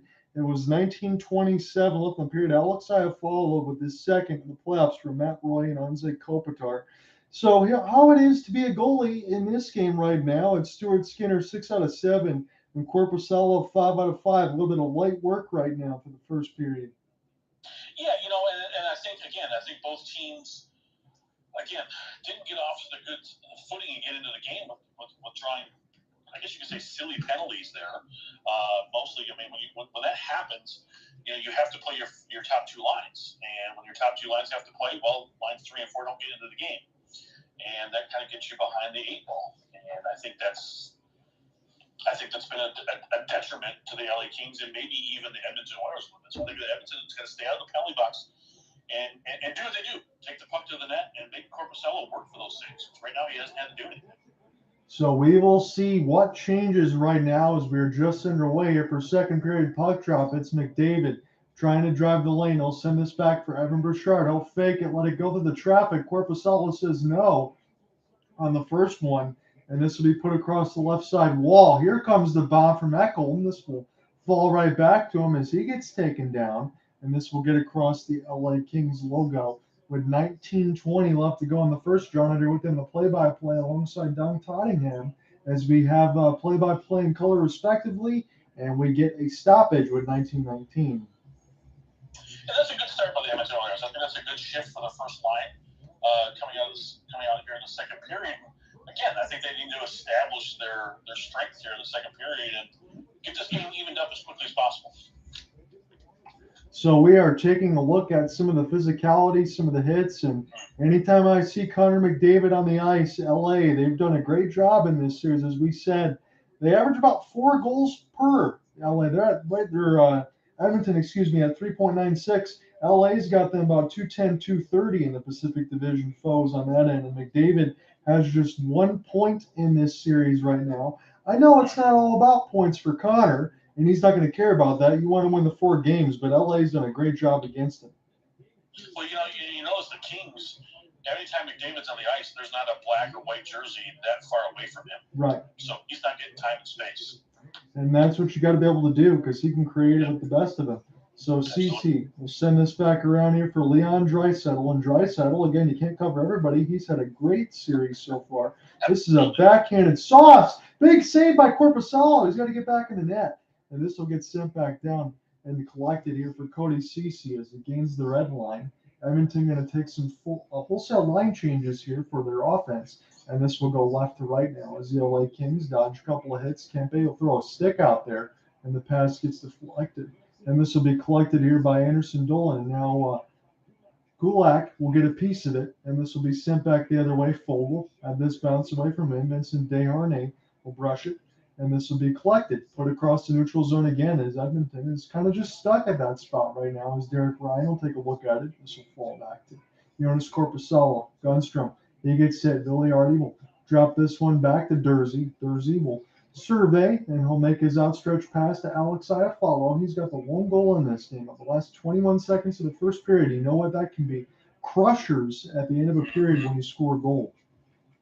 This has been the best 2 minutes I think the Edmonton Oilers have played in this game. We're going to start the second period. They're trying to force the LA Kings as much as they can right now and stop the cut off time and space as this is collected toward the right side wall. Klim Kostin will flip it back around as Korpisalo will take a look at it in the butterfly holding on to the right post. And now send this in the middle of a slot as this gets blocked. There was 3 LA Kings blocking that slap shot from McLeod, and this will get collected there. And now Gunstrom has it. Send this across with Rasmus Kupari as this will be put across the kick plate. Anderson Dolan trying to throw a couple of sticks at it, and this will be flipped in as this gets pinched and now recollected by the LA Kings right in through center. They'll gain the entry off the drop. It's McEwen, and this is a long wrist shot that's held by Stuart Skinner. Up to St. Paul, Minnesota, John, 3-1. The Wild lead the Dallas Stars. 5:49 left in that second period. That is one hell of a answer, Don, from the last game where Dallas just pretty much blew their doors off. Yeah, Dallas took it to Minnesota there in game 2. The question was, what were they going to do on the road? And you're seeing a kind of a floundering by the Dallas Stars. Dallas, I think, needs to regroup. I think they need to find themselves because Dallas was one of those teams where it's like, okay, they were hot and they were cold, and they were hot and they were cold. Probably should have won the division. They gave it back to Colorado because they couldn't finish. So is that what's going to happen here in the playoffs? It certainly looks that way. And I know there was a couple Dallas fans that were reaching out to me and they were asking about Dean Evason's decisions. I think he knew he was going to go in the Hornets' nest in game 2. They let Marc-Andre Fleury take it. They knew they had some injuries. They were going to bounce back in game 3 in a big way. And Gustafsson, he's kind of stole the show a little bit. He's been excellent in that for Minnesota. Absolutely. Minnesota's playing with house money. So I really agree with you on that. And you would think Dallas is the favorite. Again, I picked them in 7 as far as the capsule side. This is a crazy play in behind the net for Korpisalo, but this is a long wrist shot that he found. He tried to make a pass in behind the net. That was almost dangerous. Yeah, some of these goaltenders liking to come out of the net there doesn't usually bode that well anymore in the NHL. Kind of makes your heart skip a beat. Yes, it does, especially if you're wearing the old black and silver there. So, absolutely. 8 shots to 8. 8 to 8 now, right? 8 to 8 here for both teams. Yes, they are. Not a lot of activity here with 16-14, but as Don said, I think it was apropos Cole there. That's exactly what the Kings want. Try to lock up the Oilers as much as they can. They like to play as an 80s, 90s style hockey club and score. And they're not going to be able to do that right now against LA. And sometimes, John, frustration starts to set in. And how's Edmonton going to overcome that? We're about to find out here in the second period. So 15:50 left to go in the second. Here's a good drive toward the forehand. Try to wrap it around. Korpisalo holds on to that right post. as this will get recollected here by Edmonton. Spun back around the embankment. It's RNH who's carrying an assistance A. Spin and turn off the shot, and this will be bounced off the side of the net and then recollected by LA. Here's a good back pass that will get this left to right. Joey Anderson, and offsides are the LA Kings. Still a good first 5 minutes here for the Edmonton Oilers here in the second period. They should be pretty happy with it. Now they have to build off this. And, Korpisalo now has faced 10 shots in this game and has looked really good. Albeit come out of the net there a couple times there, but maybe a little too comfortable. But this is what the Edmonton Oilers needed here in the second period. Come out strong and push back a little bit here on the Kings. And when you look at the Kings, you see the Kings captain there as they showed that 5 points in this playoff series right now. And again, he's been here for a long time. Anze Kopitar still one of the very best. He led his team in point scoring still. How is he so underrated in this league? That's what I don't understand. I'm right there with you, Don, on that end. I think that's a question that does not have an answer, as this is collected now. And it's stolen by Edmonton with Evander Kane, the wrong guy to give it to, as this is sent back around the inboards. But a good back check here by the LA Kings. Will force some body contact, and Matt Roy will dump it in, but it's too far. It's iced. 75 points for Anze Kopitar in the playoffs for his entire career. Are you kidding? I mean, I don't know how this guy's not talked about by the national media. I really don't. I don't know if it's just because he plays out west and they're 10:30 starts. I really don't know. But it really blows my mind, especially with the media hub there in Los Angeles. I just don't know how he doesn't get the love. And Don, this is probably an obvious statement on my part, but with the multiple cup wins alongside Daryl Sutter, Jonathan Quick, and Anze Kopitar is a Hall of Famer, is he not? There's no question. No, there's absolutely no question. He may be a first ballot Hall of Famer. I mean, 75 points in what was it, 26 playoff games? Yeah. That's just unreal. I mean, 2 cups. What else do you want him to do? I don't know. So it's sent back around now for the LA Kings. This will be some more contact as this will touch the stick of Skinner. This will be an easier play, or at least it looked like it was going to be, as it's sent back down the ice. Will we get a hybrid ice? No, it'll be beat up by McLeod. He's going to take a spill and lose an edge, and this will allow Miller to send this the other way as Rasmus Kupari out there with Gabriel Vilardi. And there's some good body contact as one of the Oilers goes flying, but there's a hand in the air. And when the Kings touch the Oilers in their power play, they're going to go to work. Just what the doctor ordered. Just what the doctor ordered here for the Edmonton Oilers. Alex Iafallo getting roughed up a little bit by Clint Kostin, and the trip is the call. Probably could have swallowed the whistle there on that one, but Edmonton has worked their way here in the first 6 minutes and 3 seconds of this second period. And John, I maybe deserved a call. I guess that is a trip now that I see the replay. But maybe deserved a call there. So, to your point, they've certainly upped that work ethic, and they've been outplaying the LA Kings in the second period at this point. No doubt. Nice Ferris wheel shot there as TNT fades out to a commercial break here. 6:03 is the Alexander Edler tripping on Warren Fogle. That's the official call. So I'm going to give you the stats in particular that I got in front of the ESPN box. So it's 12 shots to 8 in favor of Edmonton, 30 hits to 21 in favor of the LA Kings, and the faceoff circle in favor of the Kings as well, 12-9. And the hits is the key for the Kings. If they can play physical against the Edmonton Oilers, that limits what Connor McDavid can do in his time and space. So if they continue to do that, they're probably going to win this game with that moment. So if Los Angeles can keep the physicality with the Edmonton Oilers, that slows them down. If you slow Edmonton down, we know what happens. They can't score goals. So is that something the Kings can finish out? Well, we'll see. This is a golden opportunity right here for the Edmonton Oilers on this power play. To tie this game up at 1-1 in a game really, in my opinion, John, they really have been outplayed by the Kings. Yeah, throughout large stretches here, it's only for the last about 6:30, as Don was saying, that the Edmontons kind of found their footing. Edmonton of note in Game 2, they had just one power play. They scored on it. So now they have an opportunity to try to even this game right now with tons of time left. You know, it's funny, but these two teams have played 4 times this year. The Edmonton Oilers had 17 power plays against the LA Kings and scored on 4 of them during the regular season. I know the regular season doesn't mean anything come playoff time, but you got to wonder, Yes. can the Kings hold them off?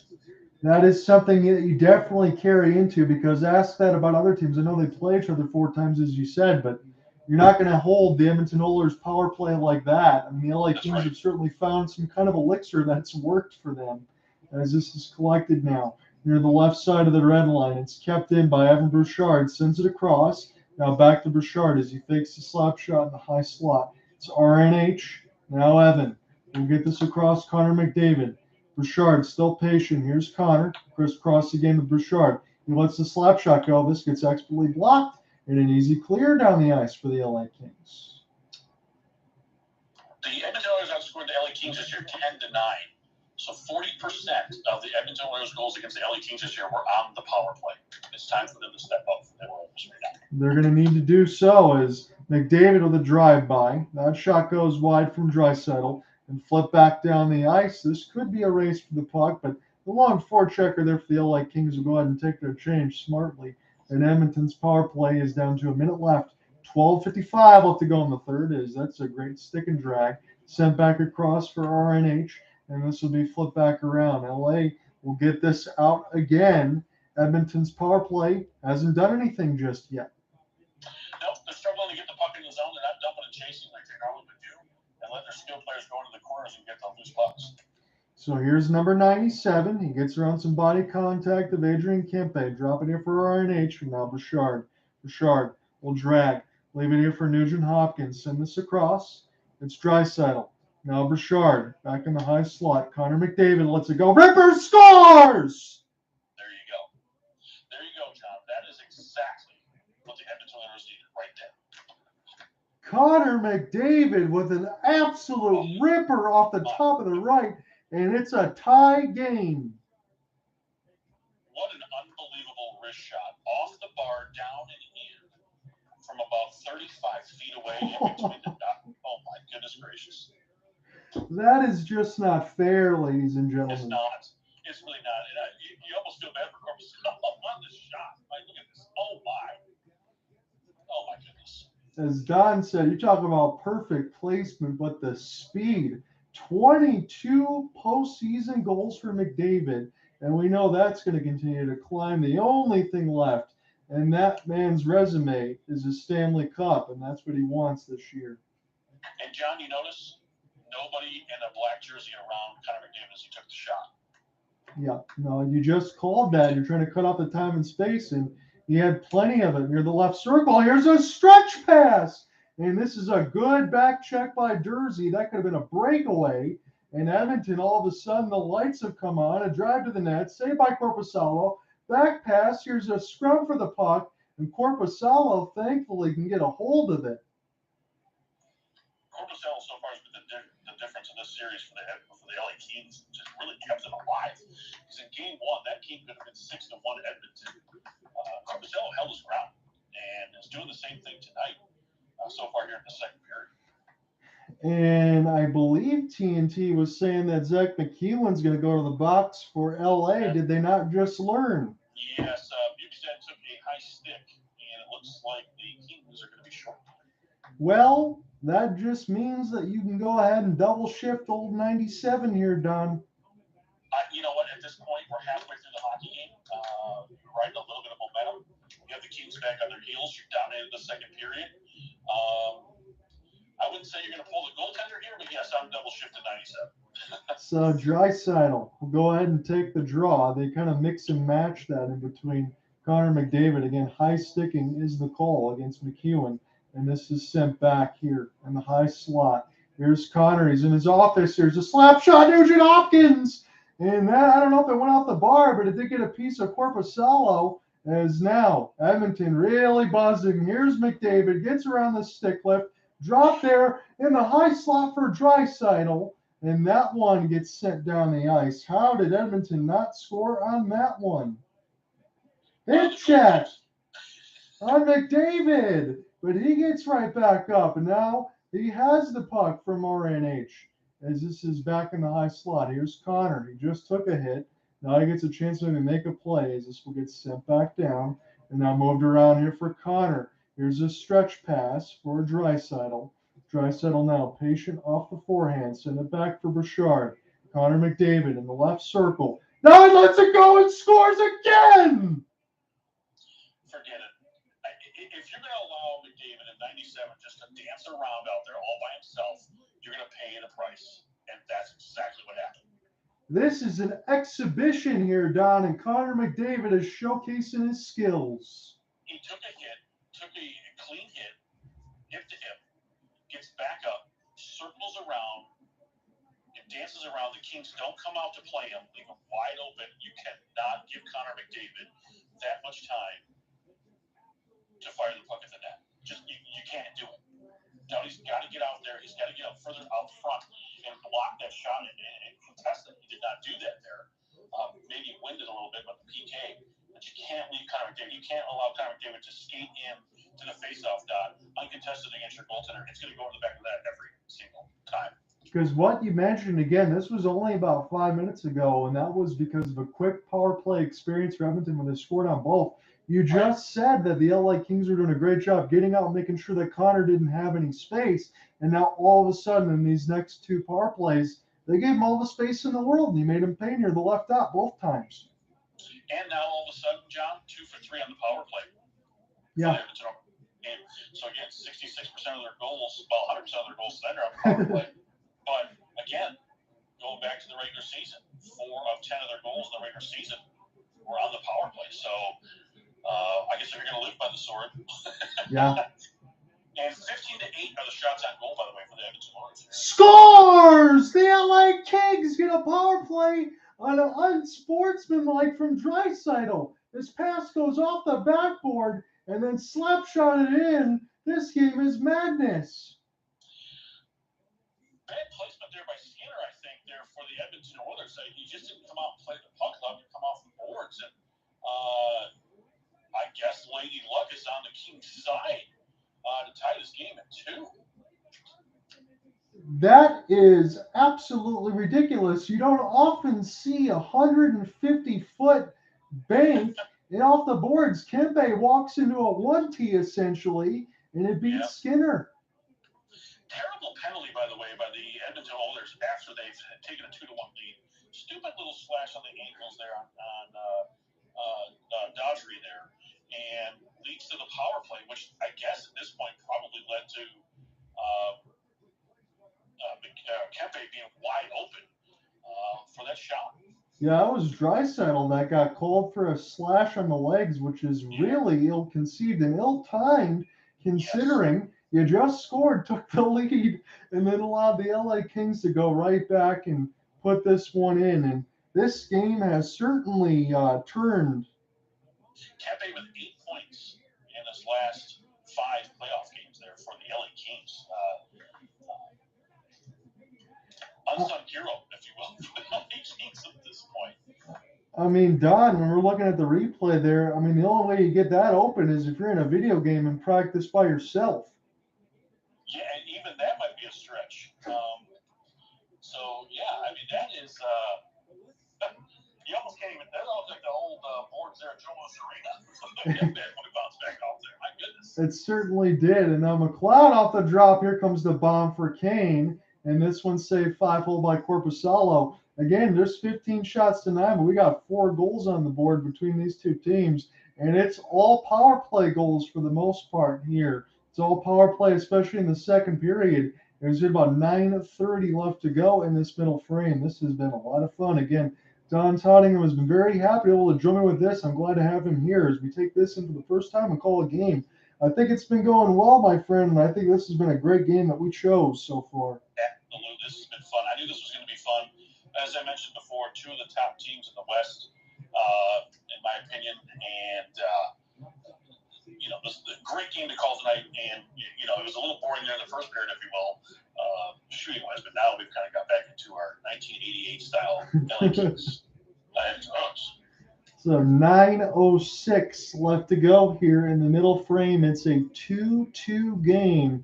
And the last three goals, all three of them, started at 7:42, 9:22, and 9:40 respectively, all on the power play within the last less than 2 minutes, minute and 58 seconds. I think I'm more impressed with the amount of Edmonton Oilers fans that are down there in Los Angeles tonight.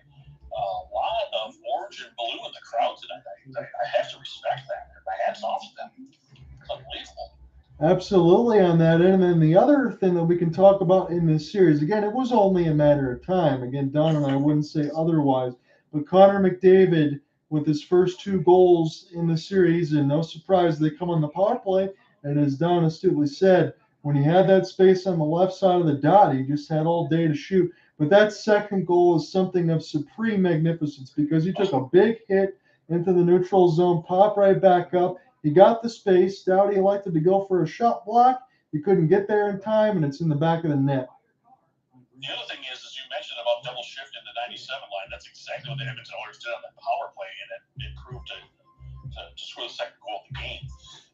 I don't know if that's necessarily a good thing for the Edmonton Oilers going forward. They're going to need some second line scoring there on the power play going forward in the series. But again, you need your horses to get going. That's exactly what Edmonton dialed up there. Now they're going to see if you can get some second layer scoring, if you will, for the Edmonton Oilers here. I think that's what they've been missing in this playoff so far, is that second layer. Yes, they have. And when we're looking at Ryan Friesen, he's a Jets fan on the YouTube side. He was saying before this, he goes, Mick, regular season is getting frustrated. I love it. Well, he certainly broke out Ryan on that end. You can't let him go on the power play. No, sir, you cannot. You're gonna pay dearly if you do. So this game has certainly took on a whole new tenor. And again, I felt like I said that a couple times throughout a few of these series, and that was game one I covered in the double overtime with the Ryan Hartman goal. This game kind of feels like that kind of tenor right now as Connor McDavid wins the draw. And essentially McDavid, he can try to get 3 goals in this period as here comes the bomb. Korpisalo will brush it aside. And now Arvidsson will send it the other way. It's a 2-2 game now with 8:50 left to go in the second. And the LA Kings, there is going to be a penalty called as Doughty got hit hard way away from the camera well that we couldn't see. Yeah, looks like a little bit of a shoulder there. Definitely an interference call. Caught Doughty kind of, I guess, a little off balance a little bit there. He'll be no worse for wear. He's Michigan Wolverine, so he'll be good. But probably the right call. It was on Kane, I think, for the Edmonton Oilers. So we're going to get a chance to look at this now. And Evander Kane, his face into the boards, Doughty. He took a hard hit. Yeah. I mean, he was kind of turning something. You'll see right here on the replay. Kind of turned towards it. It's unfortunately, could Kane have led up there, John? I don't know, but man, to me it's a hockey play. But Doughty turns his back, so I think you're supposed to let up, I guess. But so we're going to have offsetting penalties. okay, there you go. So Evander Kane is really giving it to the officials right now, and he is none too pleased. So if you have Doughty for interference, then how can that be roughing on Kane? That's my question. Here's another. We just talked about that in the first period when you had Viktor Arvidsson go into the room and getting a penalty. And I don't see what Doughty did, if I'm being honest. I don't know either, so I say let it play on. I mean, he throws a little, that's a little interference right there. Probably the right call, but that propels him into the boards. So I don't understand how this can be a penalty on Kane. If you're going to call interference, well, then he interferes with the Edmonton Oilers player to make his play. If you take it to the boards, I don't know what to tell you. I think it's a horrible call. I say neither team should have been penalized. So right now, again at 11:07, and I agree with Don's point. I'm just looking at it from what it's shown on my box. Is Evander Kane for roughing Drew Doughty, and Drew Doughty interference on Kane. And it's a 4-on-4 for 2 minutes here. 18 shots on goal to 9 in favor of Edmonton, but the scoring explosion, there's been 3 of them in the second period, and Doughty and Kane are exchanging words in the separate boxes. And again, this has been a great game here in the second period, and we kind of go back to where we were in the first period with these penalties. And unfortunately, it just gets in the way of this clean game we've had in the second period. I'm not sure really who this benefits. It probably benefits the Kings more than it does the Oilers. We shall see right now as it's 8:30 left to go in the second. This is sent back down. Again, 18 shots to 9 as we talked about. Not a lot going on that end, but the goals, the power plays, everything else has been very active between these two teams. You have the very best power play in the league in the Oilers, historic at that, alongside the 4th best power play in the LA Kings. And we know both of these teams can score. Maybe that's where we're headed right now. Draisaitl, great pump check. This could be a 2-0. Here's Arvidsson, cross extra, off the right side of the bar. My goodness gracious. Arvidsson gets a chance to recollect now. This is a huge bullet dodge for the Edmonton Oilers. Now Arvidsson, that's followed up by Skinner. I can't believe what we just saw there, Don. Shots are 13-3 right now in favor of the Edmonton Oilers here in the second period, and they give up a 2-0. And Skinner, of all players, bails the Edmonton Oilers out on a 2-0 breakaway for the Kings. Unbelievable. That's kind of what you want there off that give, go, and give right back. But that was a great hold and stretch near that right post to keep it out. It was Arvidsson and Danault. You know what? Looking back, what a pickup for the Kings, getting Arvidsson from the Nashville Predators to come in here and really be a huge catalyst for the LA Kings here in this playoff. And I could say the same thing, Don, about Phillip Danault for Montreal. Be a little bit of a lockdown on the two-way forward. Both those guys have been excellent. Now they're glad to have Arvidsson back here for this playoffs. He wasn't available last year.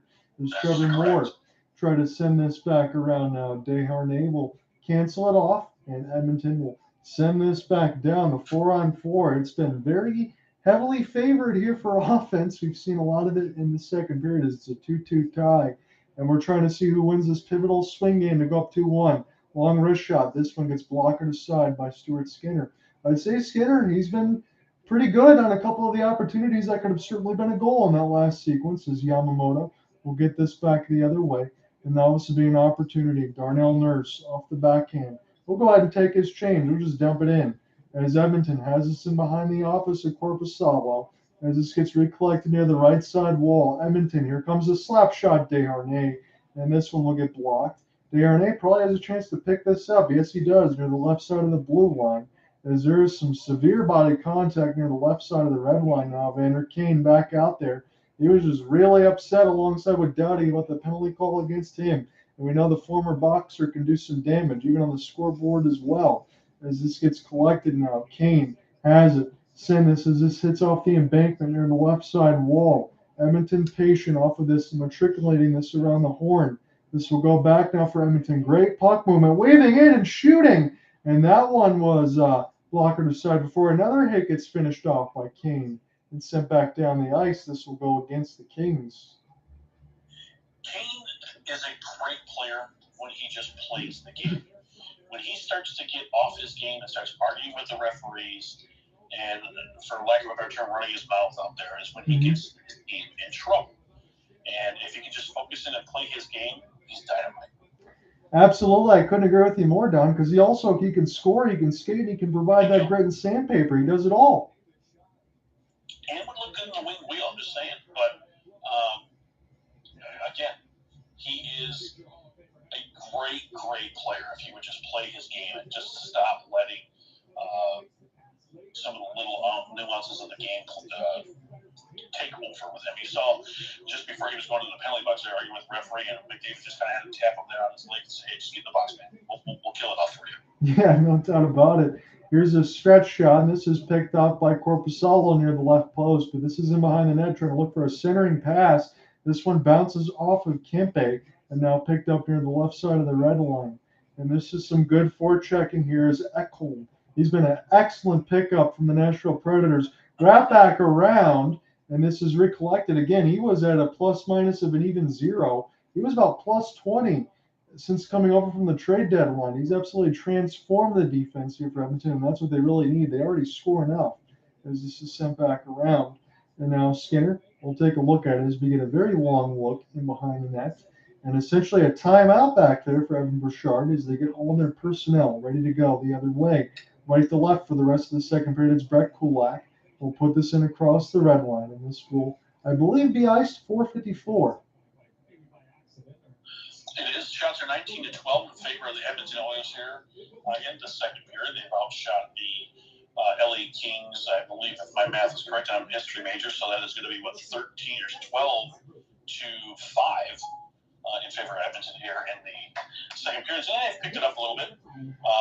Again, I think the goal there by Kempe to tie the game at 2 has kind of taken the steam off what Edmonton's kind of built up there when they had a 2-1 lead.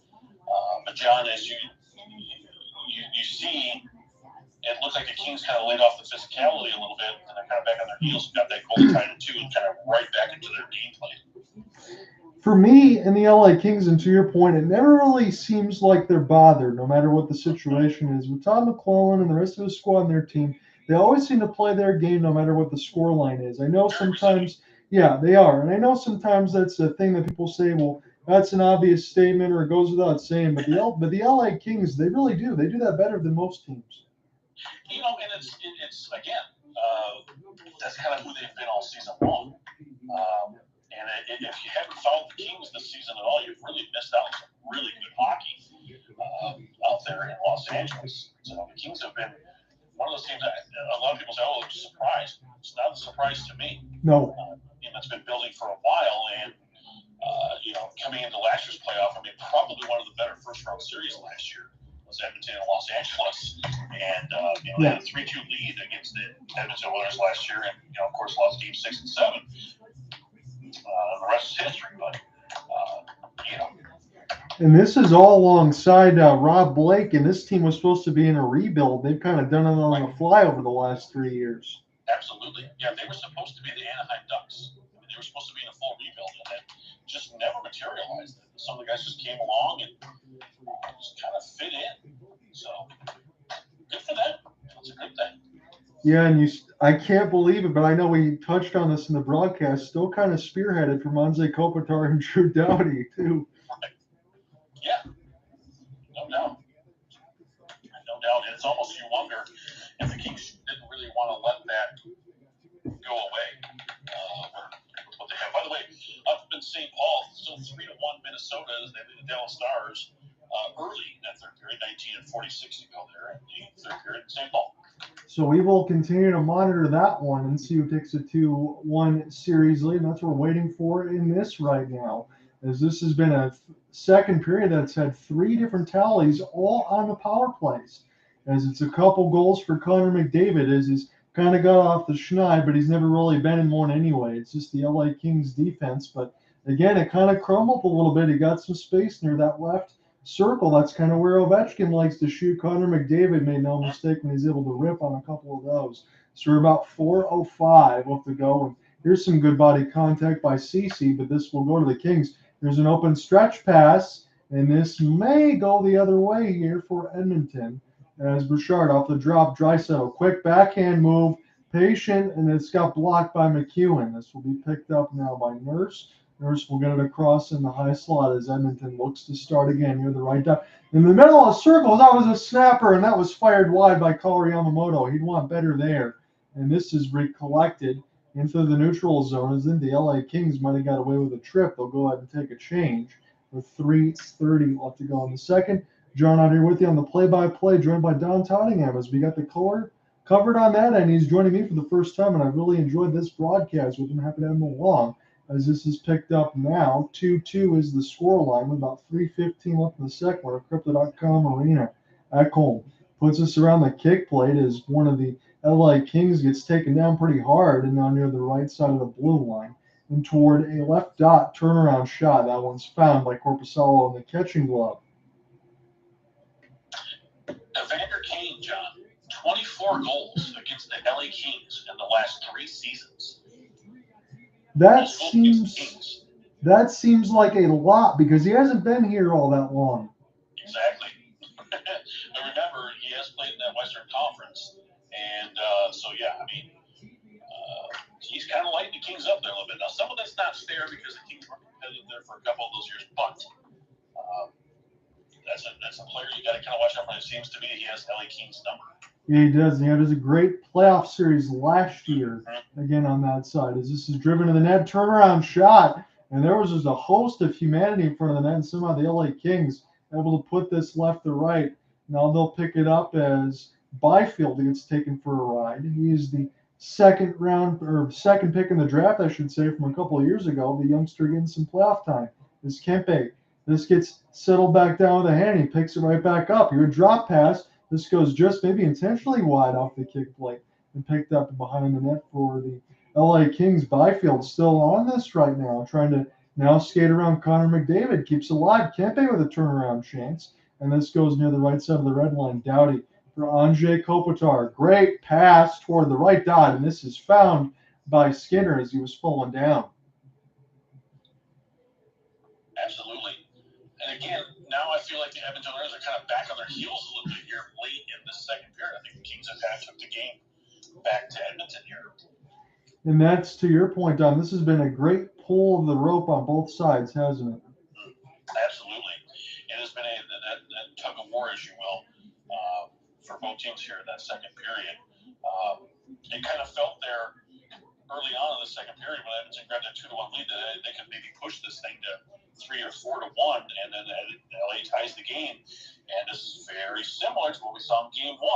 I think the Kings just were never out of the game. And we will have to see if that story continues, because let alone, we can tell you this with all honesty, next power play goal might be another goal as well if you get another opportunity. So Absolutely. 1:50 left to go in this second, and this is pinballed all the way down the ice, and this will go against Edmonton. So it's offensive zone draw upcoming for the Kings. Still 3-1 Minnesota up there in St. Paul on the Dallas Stars, 17.5 to go there in that third period.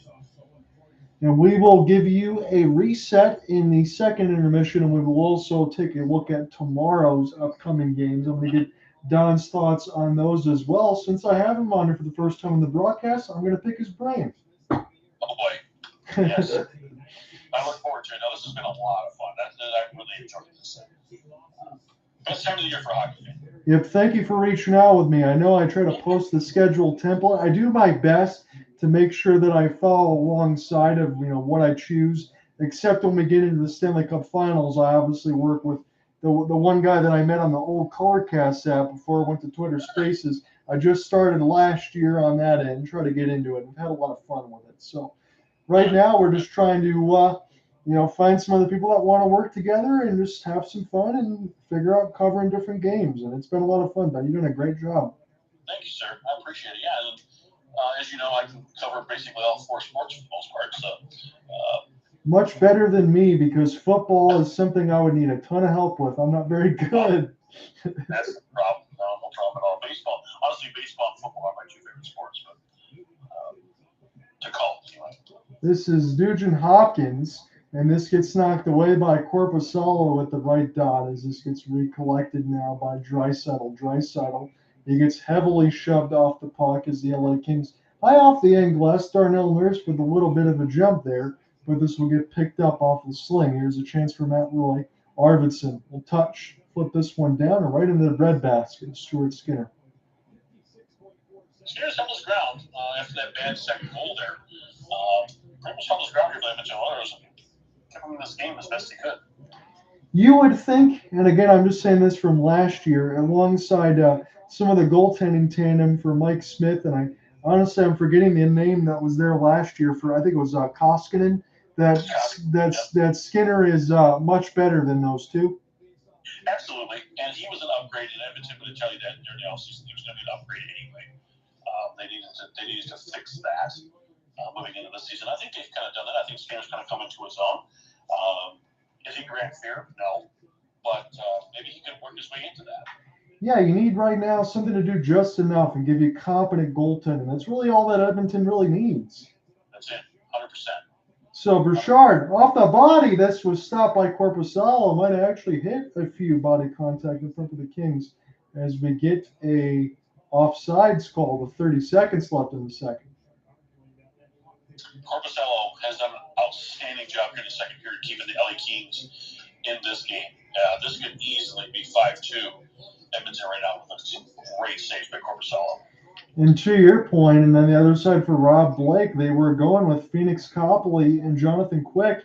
And I know Jonathan Quick ended up going out to Vegas, but the only reason why Jonathan Quick was let go was because he wasn't doing the job. They needed some adequate goaltending. They brought in Korpisalo in from the deadline from Columbus, and he's fit the bill. You know, going back to that offside, I'm not so sure that puck got outside that blue line. I think the referee kind of made a judgment call there, and I think he may have been wrong.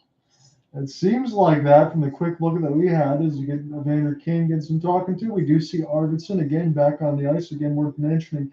And that first he took a hard fall from, I wouldn't say slew foot, but it was Darnell Nurse that got something out there that hit Arvidsson, and he went for a little bit of a turnstile, but he's back out there now.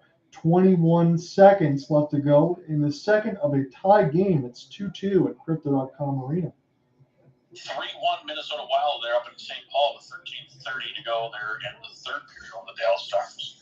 And we will see how many minutes it's going to take. Usually at the 5-minute mark or less, if there'll be a pull. Jake Odger, it's going to be his net, I mean, all the way through. No disrespect to Scott Wedgwood. He's a pretty good backup, but Otter's going to have to get it done if Dallas wants to get to where they need to.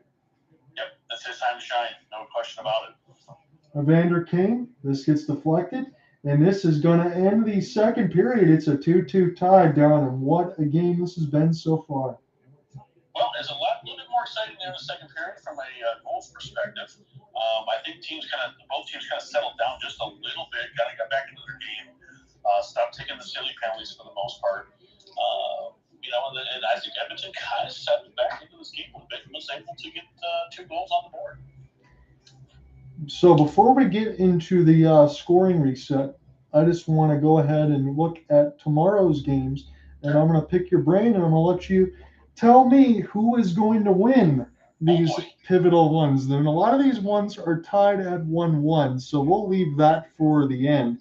We'll go with the series lead for the Rangers, 2-0 going back to MSG. Who do you like at the ABC tip-off puck drop at 8 p.m.?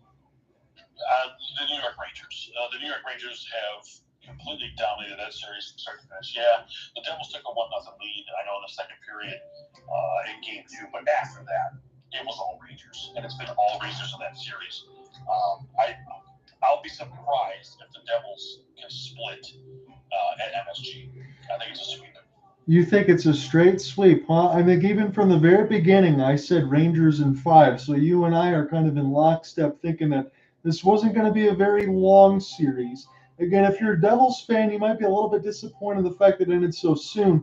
But I don't think that takes away from everything they've done this year. They will be back in the Metro, and they'll do a lot of damage. They're a very good young team.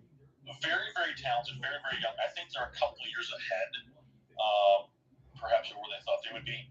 And so that being the case, this really does help them. But they just ran into a buzzsaw with the Rangers. The Rangers built up and bulked up at the trade deadline. And, the Rangers are going for it.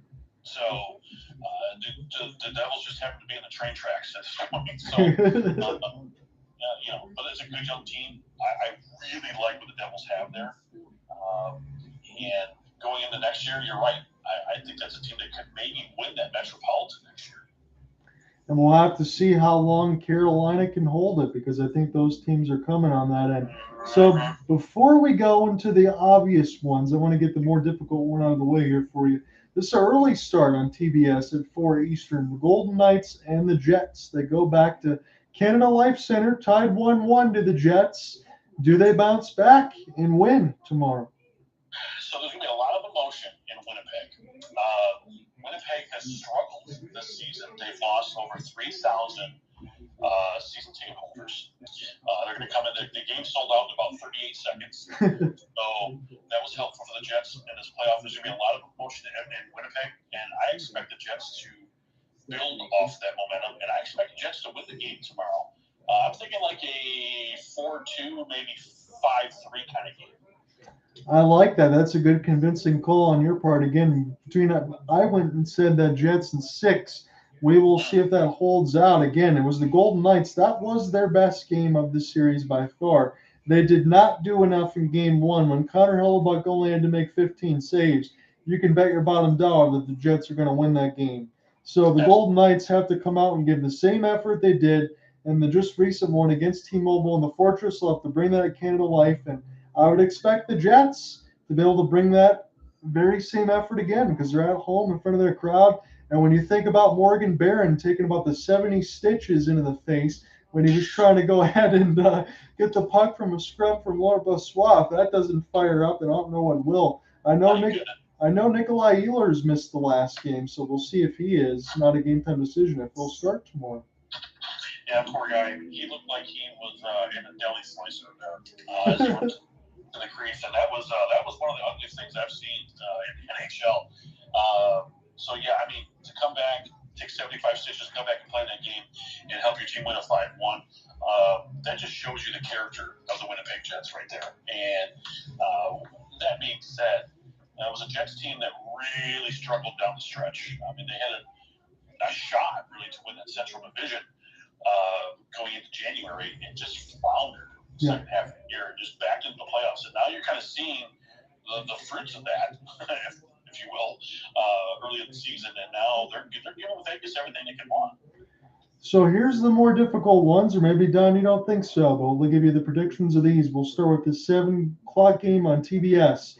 It's the Maple Leafs and it's the Lightning. I know the Lightning are a little bit banged up, especially on the back end with Chernak, maybe even Hedman. You might even see Hayden Fleury. You might see Cole, some other pieces there. But who do you like between the Leafs and the Lightning? The best thing for Toronto is to leave Toronto. And right now, series tied 1-1. I like the Maple Leafs really in the next 2 games. I expect them to go back home 3 games to 1 lead in this series. Being away from Toronto, being away from the media hub there, being away from the distraction, I think it's going to only help them. I think they're the best team in this series, and I think this is kind of the sunsetting of the Tampa Bay Lightning. And again, for all the mileage that they have, they're trying to go for 4 consecutive playoff deep runs, and they've lost a lot of depth in the process. And Vasilevsky's played every single game of all of these runs. You can't expect that to last forever. But the one thing that the Lightning did have this year in the regular season was health. When you had Steven Stamkos, Kucherov, and Point pretty much playing all 82, you know what that top line can do. So if you're the Maple Leafs, I agree with you, you're the better team. I know Amalie Arena is going to be rocking, but it's going to be up for the Maple Leafs maybe to get a couple quick goals and silence the crowd. Well, don't forget, there is a large Canadian contingency down here in Southwest Florida that will be on their way to Amalie Arena tomorrow. So don't expect it just to be a raucous Tampa crowd. There's going to be a lot of Maple Leaf wearing fans there in Tampa Bay. So that's why we have you on here, because that's good insider information that I don't have on that. And so thank you for that, Don. We will see what comes to pass on that end. So that'll be good for the Maple Leafs on that end. I think you'd be able to breathe a little bit easier. I definitely agree with you on that side. A little bit on road ice. But here's the kicker for me, and I'm covering this game tomorrow, 10 p.m. Eastern on TBS. It's the Avs. They go to Climate Pledge as Seattle plays their first ever home playoff game. Who do you got? You know, I think this is probably going to be benefit Colorado. You're going to have a lot of emotion in Seattle. We don't know what that crowd's going to be like.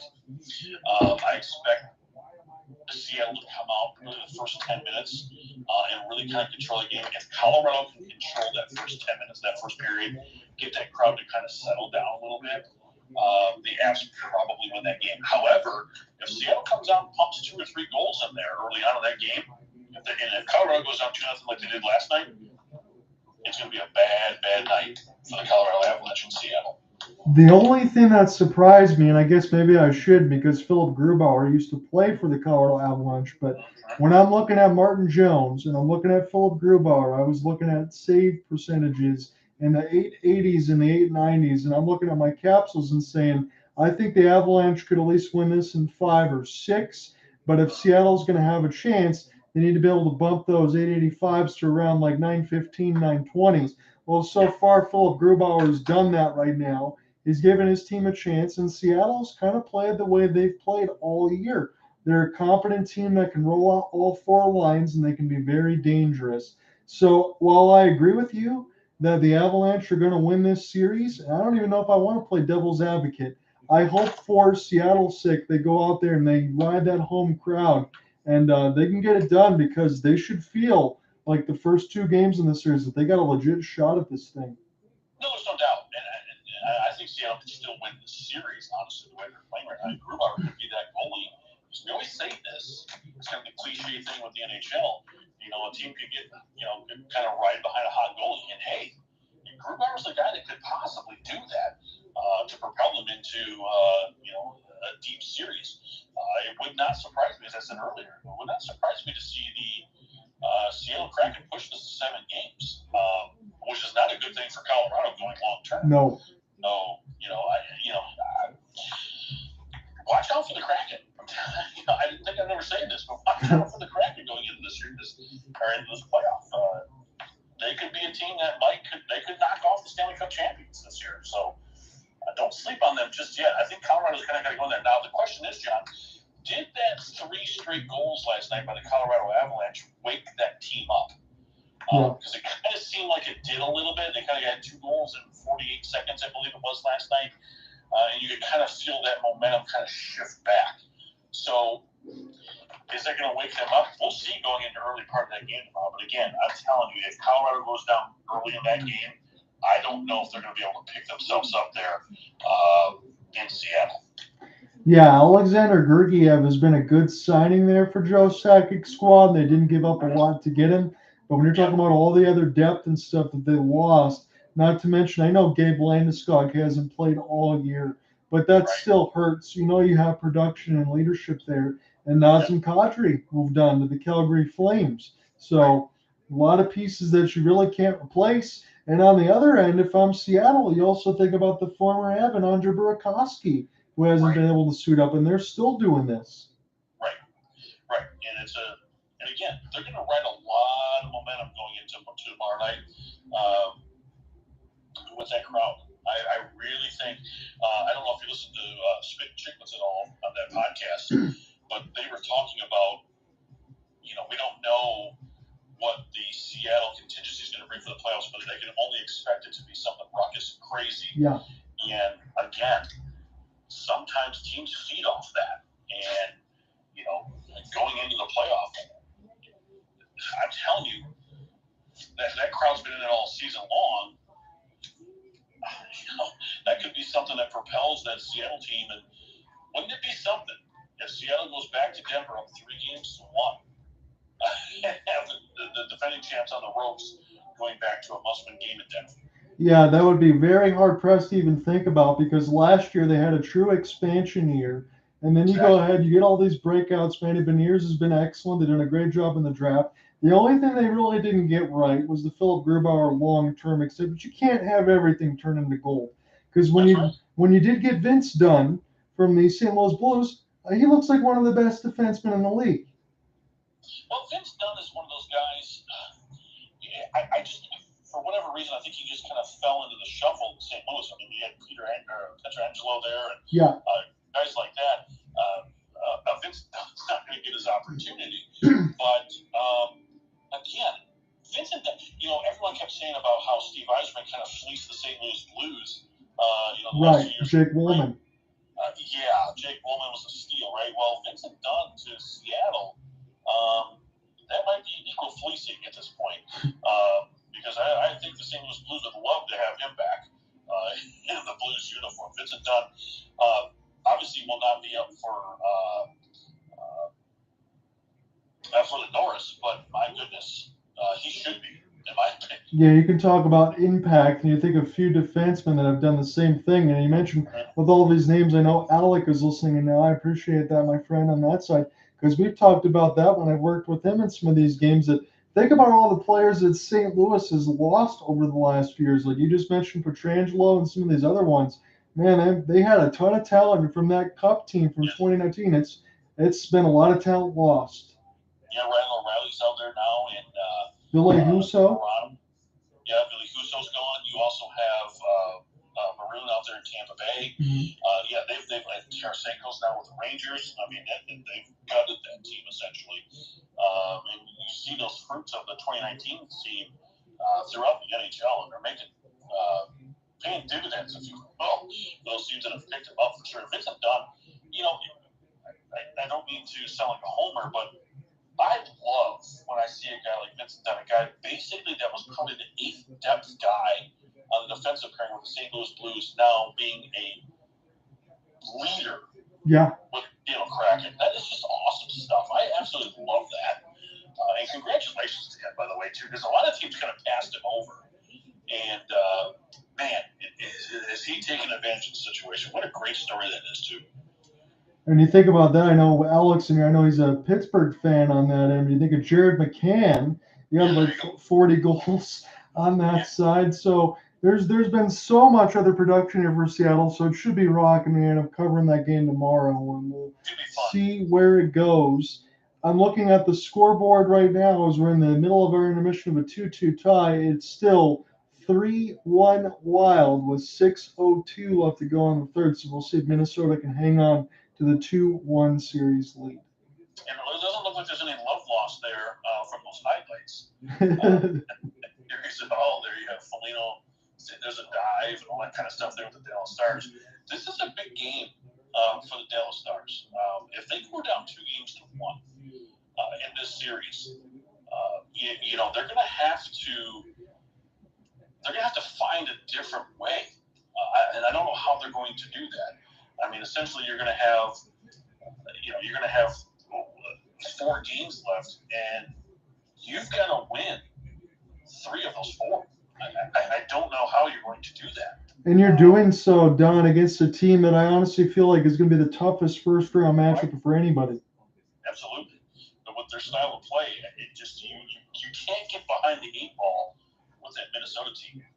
And we've seen this before with the Dallas Stars. This is a team, too, that's interesting because, you know, you go back to the COVID year, went to the Stanley Cup final, and then didn't qualify for the playoff.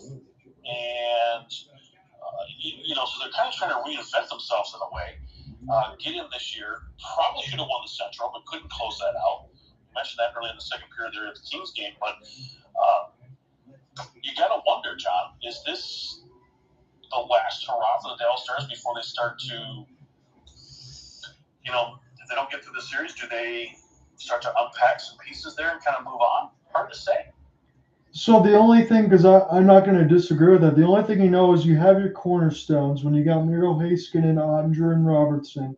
So that's your team. But from the guys that you're thinking of maybe moving on from could be Jamie Benn, a Tyler Seguin, a Joe Pavelski. Yep.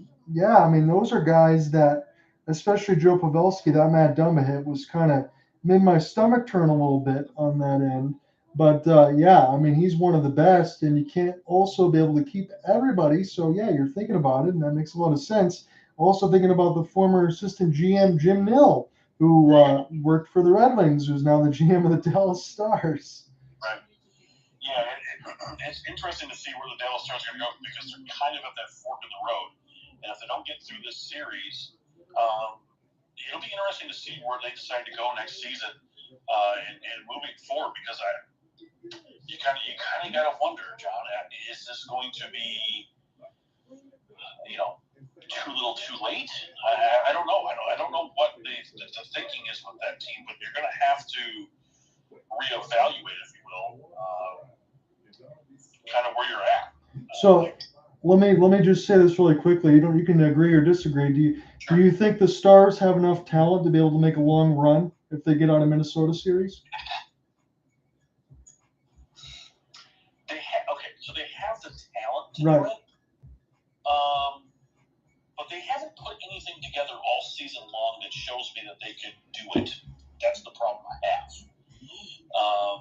I think they've benefited a little bit from a weaker Central Division because if you take a look at outside the top 3 with Colorado, Dallas, and Minnesota, you have Nashville, St. Louis, Chicago, and Arizona. And let's face it, you know, 3 of those teams are in the lottery. So did they benefit from some of those? Probably. So Dallas just it's been one of those teams Dallas is interesting this year. They have the talent to answer your question. Yes, they do. But, John, they haven't shown me anything all year where they can put something together to make a big playoff run. I just never believed in them. Kind of like I don't believe in the Carolina Hurricanes. Those are the two teams that, like that Carolina. I don't believe they can put something together to get a long run together. I don't see it. I'm not going to say I disagree with you, but I think you'd be pushing a lot of fan bases buttons saying that, to be honest. No, and again, it's Carolina, again, hasn't done anything to show me that they can put together a playoff run, and neither has the Dallas Stars. They just have not shown me anything to say, hey, I mean, if you beat the Minnesota Wild, okay, great. So then you're going to play the winner of the Seattle-Colorado series. I mean, if you get the Avs, that's a whole different animal. Yes. Right. Even if you get Seattle, it's a whole different animal. Yeah. Now, I know Dallas kind of handled Seattle in the regular season, but again, as we know, what happened in March doesn't matter in May. So we'll see. So now that we're underway here with the third period puck drop, it's still a 2-2 game. It's 23 shots to 16 in favor of Edmonton, and the shot immediately gets taken off its moorings. They're 4-1 Minnesota, by the way, with 4 minutes to go in the third period here in St. Paul. So I think it might be safe to say it's going to be 2-1 in favor of the Minnesota Wild. And Dallas now puts themselves in a situation where they've got to take Game 4 at XL. Exactly. That's going to be an arena that's going to be really rocking and rolling there come Sunday afternoon. So Drew Doughty now will try to get this right to left. It's a chip and chase opportunity for the puck, and this will be recollected now by the Edmonton defense. Sent back around the inboard, short side off the end of the cage, and Trevor Moore had a bid, but Stuart Skinner found it and held on. Skinner's been solid. He's been solid for the Edmonton Oilers. Kept him in this game. Made some big saves. He's made one mistake. And really probably not his fault. It was a really bad penalty taken there by the Edmonton Oilers. But Skinner's done his job tonight. He's kept Edmonton in this game. And that's, again, all that you ask of the Edmonton Edmonton. Again, all the offense can be supported. And, again, the offense a little bit aided by some kills that the Kings couldn't convert on. Here's an offensive zone draw. And this one gets blocked up high before it ever hits Skinner. And now Edmonton will try to take this the other way. They'll be going right to left. They're in the white jerseys with the blue pants and the orange and white piping. The LA Kings in the all black as their Crypto.com arena. John on here with you on the play-by-play, being joined by Don Tottingham on color as we take this game in tonight for the first time. First time in this series to be able to cover it. I'm really looking forward to it. It's a 2-2 tie with 19 minutes left to go in regulation. We will see if we need more than that when this is all said and done, because one of the games, the first game in the series, already went to OT before it was a game winner for Fiala. As this is flipped in down the ice, Alexander Edler, he was able to pick up the puck before one of the Oilers gets knocked down in McLeod and now picked up off the backhand as it's a chance for Grunstrom. Send this around the inboards. Fiala trying to wait on it, but this will be Warren Fogle. We'll have a chance to collect now as there's a serious hold in near the players' bench. I wonder if that's going to draw some fire. It's a very physical contest now with the Gunstrom. Gabriel Vilardi trying to get around a check as this is sent back around the inboards for Vincent Desharnais. This will go back to the defense now, where Kulak will get a chance to get this started right to left. Kulak will instead spin and survey as the forwards go and take their change. And we get the Go Kings Go chant at Crypto.com arena. Everybody in attendance right now in LA, they've certainly got their price admission of tickets. I know it's usually about $500 for nosebleeds, but that's what it takes for playoff tickets as this is flipped in. Nicely played by Ryan. Looking to push the other way is Klim Kostin. Doughty makes him take a seat, and they pick it up near the red line as the Zebras got to get out of the way of this one. This is sent back down right Nugent-Hopkins. We'll take a look at Darnell Nurse with an outstretched pass. This goes off the embankment back into center ice, where this gets settled back down. Now, Darnell Nurse will let everyone else take a change. You got the top line with Connor McDavid and Evander Kane out there right now as it drops for Bouchard as he gains the red line off the entry of the wrist shot. And odds for overtime, majority say no on that end if you're doing points bet. As this is flipped in, it's a 2-2 tie.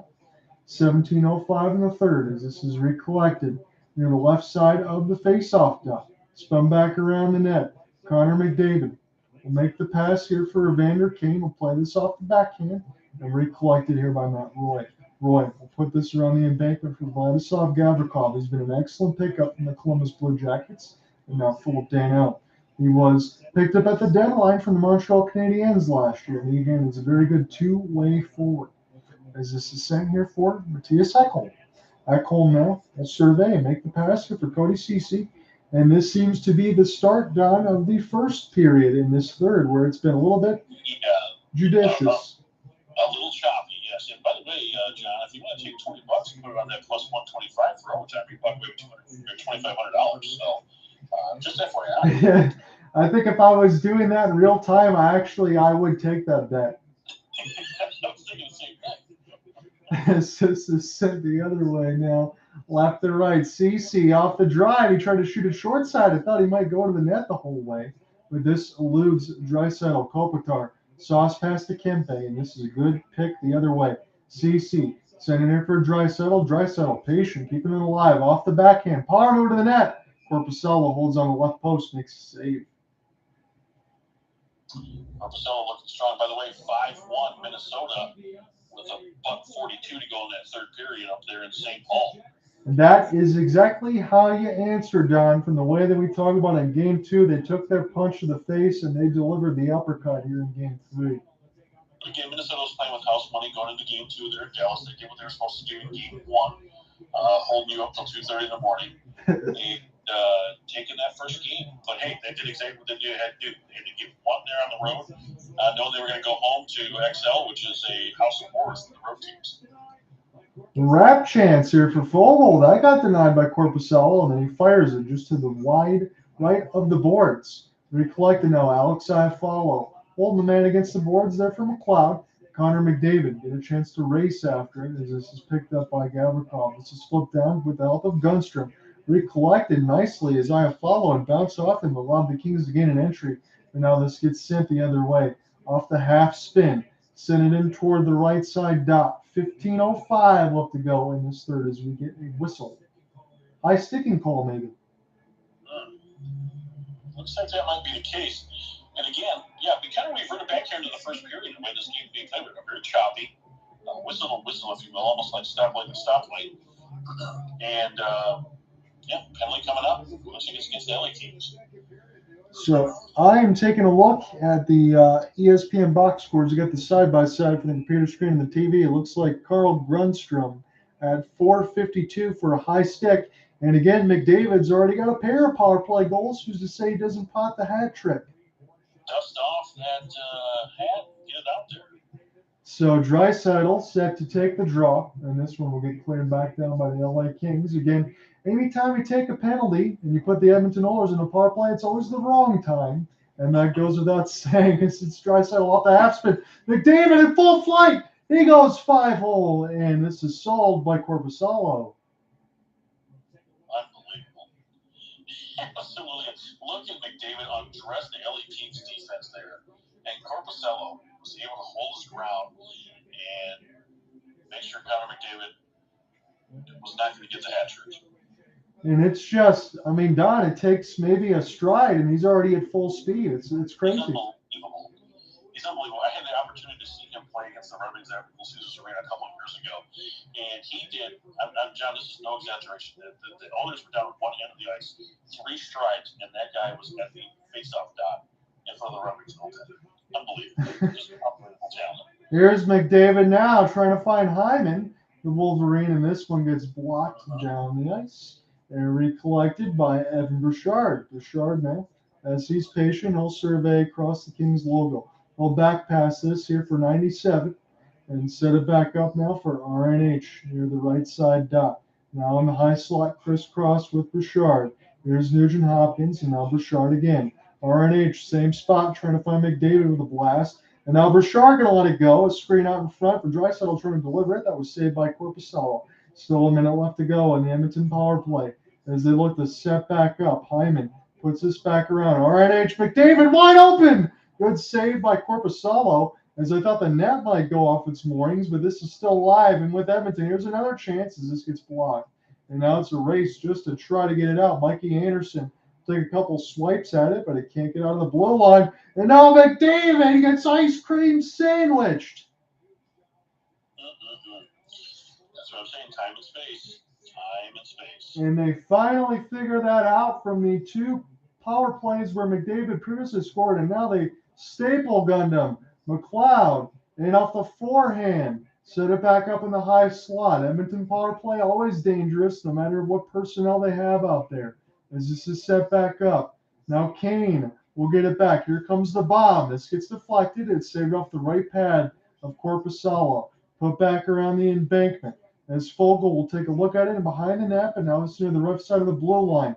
Here's an intentionally wide wrister looking for a deflection as McLeod tries to throw a stick check out there. The LA Kings just try to get it out. They're going to survive here with 12:55 left to go in the third, but that's yet another power play down where they had a lot of chances. They did, but it seems like the Kings are weathering the storm. And we've seen time and time again in the playoff where teams can just weather the storm and hold serve. It's a one-shot game, and that's exactly what the Kings have got. So the Kings, again, it started out a little bit low event. It's kind of ratcheted up as we've gone along. The Edmonton Oilers have a 30-19 shot advantage, but the score is tied at dose. Korpisalo has been the difference in this series thus far, keeping the Kings in this series. And the opportunity here to take a 2-1 lead in this best-of-7 series. And we will see. Again, I think you and I were in lockstep, and maybe people that aren't looking at this situation in full board, they'd probably be surprised if the LA Kings are up 2-1. I think you and I, we would say no. Absolutely. Yeah, I really figured that Edmonton Oilers were going to kind of take this thing over, but hey, credit to the Kings. They have pushed back. It also helps when you're playing a rival. So. Yes, it is. As Fiala gets dumped on after Durzi does, and now they try to finish a hit and miss. This could be an opportunity for a drop pass right in the trailer. Big save. Korpisalo loves another save, and that one goes wide toward the right side of the red line. You always got to watch out for the trailer. CC now the other way as a penalty hands in the air, and we'll see who this is going to go against. This might be Kostin. Looks that way. Let's see here. It looks like it's going to be a Kings. It is going to be a Kings power play now that the cameras have cut back into the action. Korpisalo has vacated the goal crease, and all the fans are excited here, and you want to try to get that top line as fresh as possible, although I do see Doughty out there right now trying to carry with the extra attacker. Here's Kopitar. Plays it off the backhand here for Kempe. Crisscross. Doughty. Kempe got it now. Here's the clapper. This bounces off a CC skate, and now they finally touch, and the Kings down go back to the power play. Well, this is the opportunity I was just talking about. Korpisalo's kept them in the game. It's been kind of choppy, and now the Kings have an opportunity here on the power play to take a 3-2 lead here in Game 3.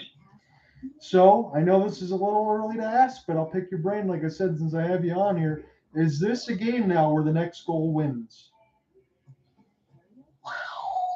The way these teams can score, I'm going to say probably not. However, the way Korpisalo's playing here, if the Kings take a 3-2 lead, you basically got about 10 minutes left in this hockey game. It's going to be interesting to see how the Oilers can respond. We saw what they did there on 2 power plays, but you got to think the Kings are going to be a little bit more disciplined now to stay out of that box. So, next goal, man, it's going to be hard. I can't say the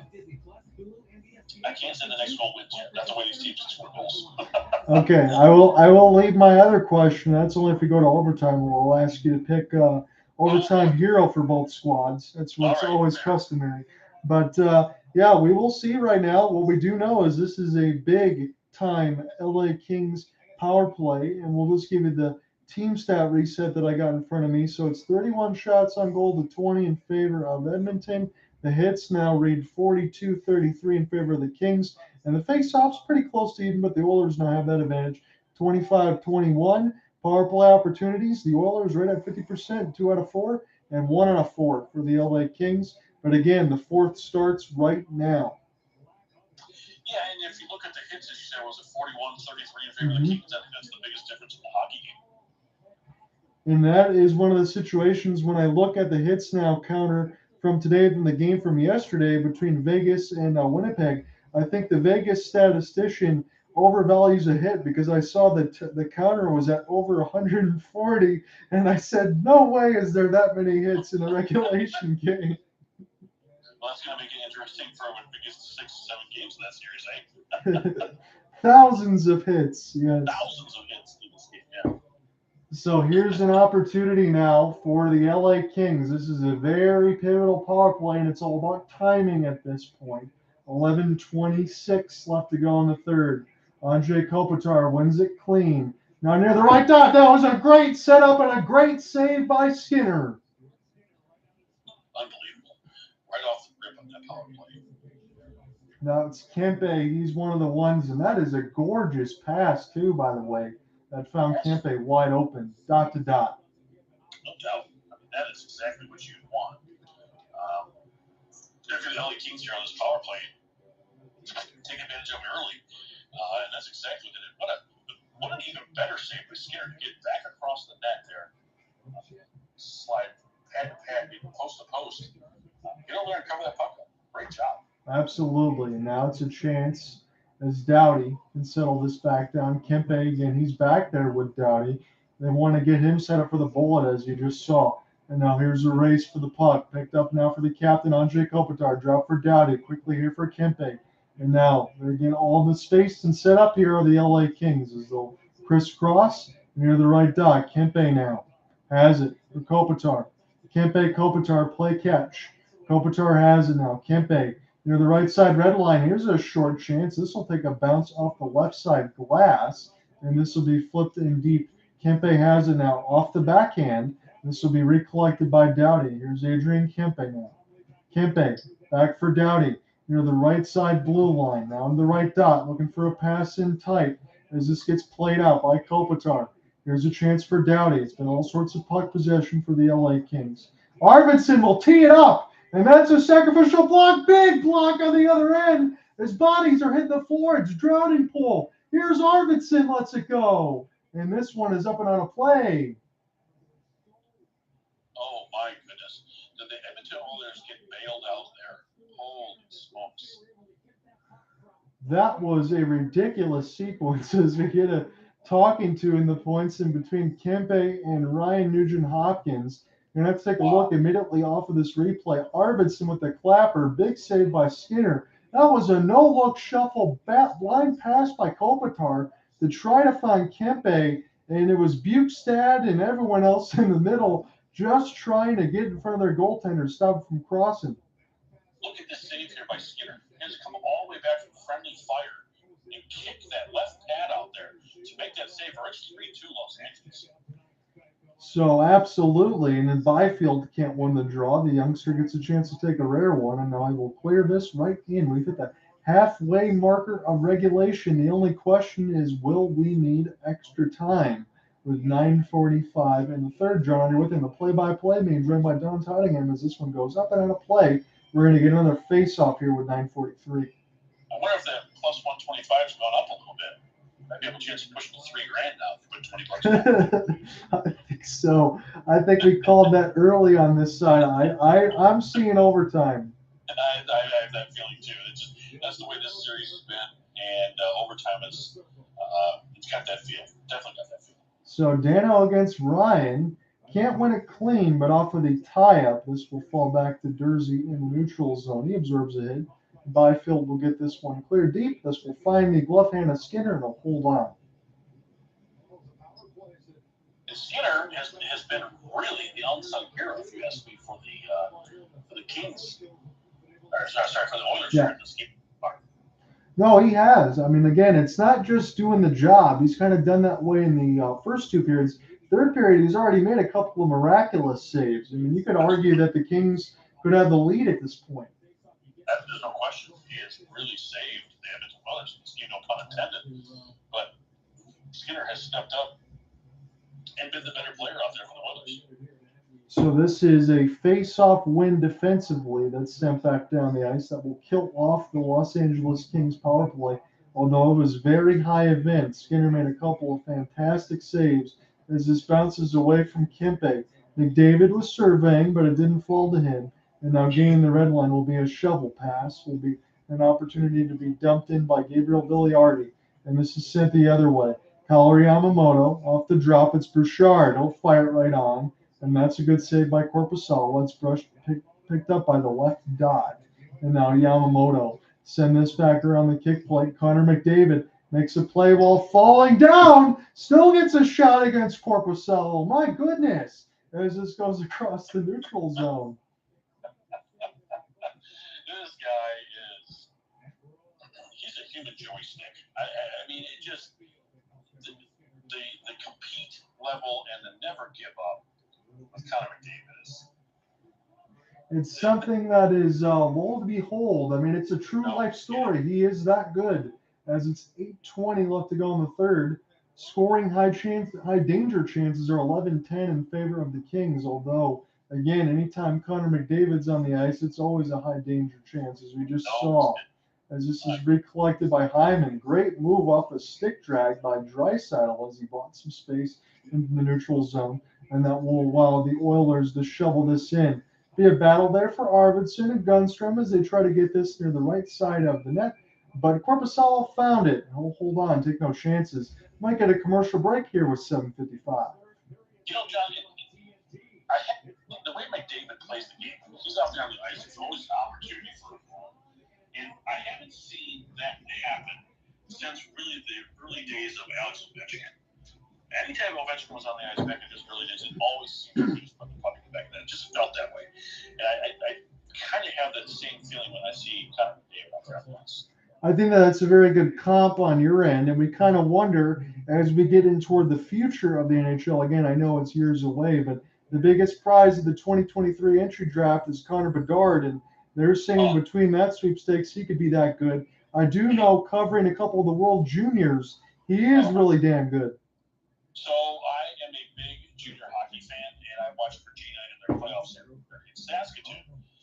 And let me just tell you, the kid had, I believe, don't quote me on this number, but I want to say he had 20 points in 6 games. And I think he had 2 hat tricks. That was a bad time for my part to take a sip of water because I almost choked when he said 20 points in 6 games. You know what? Let me look it up. Let me go for kicks, because let me tell you, this kid is the size of Sidney Crosby, but the skill of Connor McDavid. And so I guess what you're telling me, Don, is it's good that the Red Wings lost some games at the end of the year to put themselves in the running, possibly. If they get Connor Bedard, he will be the equivalent of Sergei Fedorov to that franchise. That's music to my ears, my friend, because we've been waiting for that. I'm still waiting for his number to be retired, by the way. Don't get me started on that. The fact that it's not retired yet is ludicrous, is the word I'm looking for, because it's not even fair how he's done. So Connor Bedard had 20 points in 7 games, 10 goals, 10 assists. 10 goals, 10 assists in 7 games, folks. That's crazy. Who, by the way, and I know this doesn't make sense to the regular hockey fan, Saskatoon is a damn good junior hockey team, and Regina was not very good and damn near pulled off the upset. So, this kid is going to be something special that you do not want to miss next year. And that's what we will be waiting for once the playoffs are done. A lot of teams will be looking forward to that. As this is flipped back down now, recollected by Sean Dursey. Here's Alexander Edler trying to find Gunstrom as the LA Kings now all of a sudden pressured in their own end. 7:20 left to go in this third. It's tied at 2. No goals yet in this third period. This is a good drop pass. McLeod will try to get this set up as it's Yamamoto and Fogle will pick it back up. Fogle being held just a little bit as this will go back to Gunstrom. This is a bad turnover in the middle of the right dot, and the shot got fired wide and sent back down by the LA Kings. They'll go ahead and take some full sail line changes And now an opportunity for Zach Hyman. He'll spin, pivot, try to keep it alive off the forehand as he made Danault miss. That was some good skating. And now Mattias Ekholm, the trade deadline pickup from the Predators, will send this back across. Evan Bouchard, Hyman is there. He's still out there right now near the right side dot as this will go near the left side red line. Doughty trying to get this out as Edler kind of being pursued. This is some body contact near the right side red line as it's making a play, falling down as McDavid finds Bouchard. There's a deflection, but this will go to the LA Kings. Still trying to get this out of their own zone right now. It bounces off of Trevor Moore, picked up by Doughty, and now the LA Kings can try to go right to left, but this gets picked off. Here's an opportunity now for Evander Kane off the drop, trying to look for McDavid. Again, it's the same top line, same lines as game 1 here for Edmonton in game 3. That's where we are right now. This is a pivotal swing game with the series tied at 1. The game is tied at 2, and it's 5:50 left to go in the third. Full cell line changes here for Edmonton. John out here within the play-by-play, being joined by Don Tottingham as we take this series look in for the first time. As this is recollected off of some body contact again. RNH is the one that forces it, trying to be able to pry this loose away from Matt Roy. Played in off the scramble. It's Yamamoto off his backhand. And now it's near the left side of the wall. Cody Ceci will send this D to D, and this is swallowed up by Korpisalo.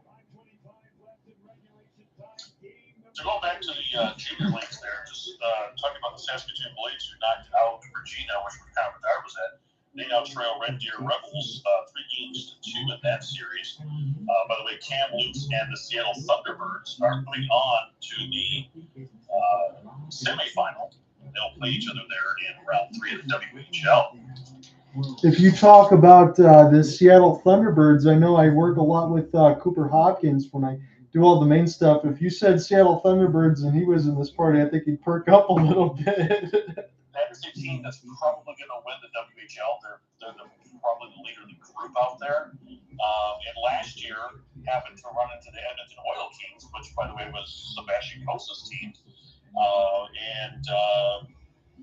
Edmonton took care of business. So Seattle's looking for vengeance this year in the WHL. And you're speaking a little bit of a love language for the Red Wings fans on that side for Sebastian Cossa. How many more seasons is it going to take before he gets a chance in the pipes? You know what? Honestly, I think next season he's probably going to be in Grand Rapids, is my guess. He's been lights out right now for the Toledo Walleye this season. I mean, they won, I think, 19 straight, or was part of 19 straight with the Toledo Walleye. Now they're in the playoffs against the Fort Wayne Comets in the ECHL, which, by the way, if you can get out to an ECHL game, please do this. It's worth your time. Great hockey. But next year, I think he's going to probably go up to the Grand Rapids. And honestly, John, I think he's probably 2 years away from making it to the Red Wings organization as a full-time goaltender.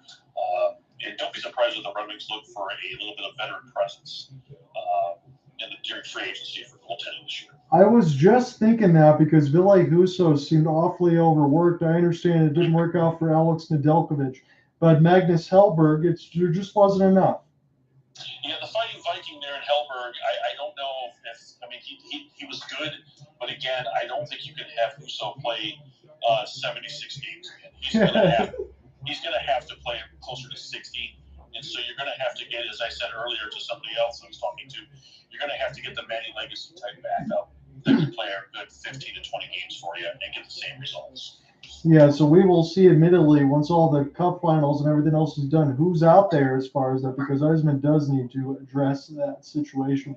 And a top 6 forward, I would think. We need some grit. The Red Wings are missing some grit, and so like a Tom Wilson type player would be a great addition for the Red Wings. So this is the Kings. Fiala will take this look around, and now here's an opportunity for Vilardi off the tip, and this is saved by Skinner. Skinner again, standing strong in that for the Oilers, and John, this starts to feel now as we get to the 5-minute mark here left in the third period. This is getting the feel of this is overtime. And again, wouldn't it be fitting that the first game that you get a chance to work with me, I bring you into an OT game? You know it's going to go 4 overtimes now, John. You know that's right. So we will see what happens. I will be here all the way through If I have to commentate through the whole thing, Don, you might have to pick me up on that side. I got you going. I got your coffee going. So Phillip Danault gets a chance to win this one again as this is played off. Trevor Moore tried to send this off the side of the net. This will be an opportunity to get picked up by Arvidsson with the 5-minute mark in the third period. Will one of these teams take the lead in regulation, or will we need overtime? Here's Doughty. He tries to shovel with the stick handle, and now Moore into the traffic. Another deflected opportunity as it was saved by Skinner. And now recollected Kostin. Try to get this one out of Evander. Kane will shovel it down deep. And will touch the stick of Jonas Korpisalo as we've hit the 4:35 marker of the third period. And recollected now Anderson. This bounces off of him. And now this will be picked up again by Cody Ceci. Ceci will try the other way near the right wing wall as this gets intercepted by Anze Kopitar. Here's a race for the puck. Now Draisaitl lets one go. And Korpisalo makes the save. Unbelievable. Quick update here in the OHL. The Peterborough Petes have a 3-1 lead on Ottawa 67s. Well, North Bay and Barrie are tied 2-2. The London Knights took care of the Kitchener Rangers, who upset the Windsor Spitfires, by the way, 4-1. And the Sarnia Sting sweep away the Saginaw Spirit 4 games to none. So the OHL's heating up. We're getting all sorts of playoff updates here on that side.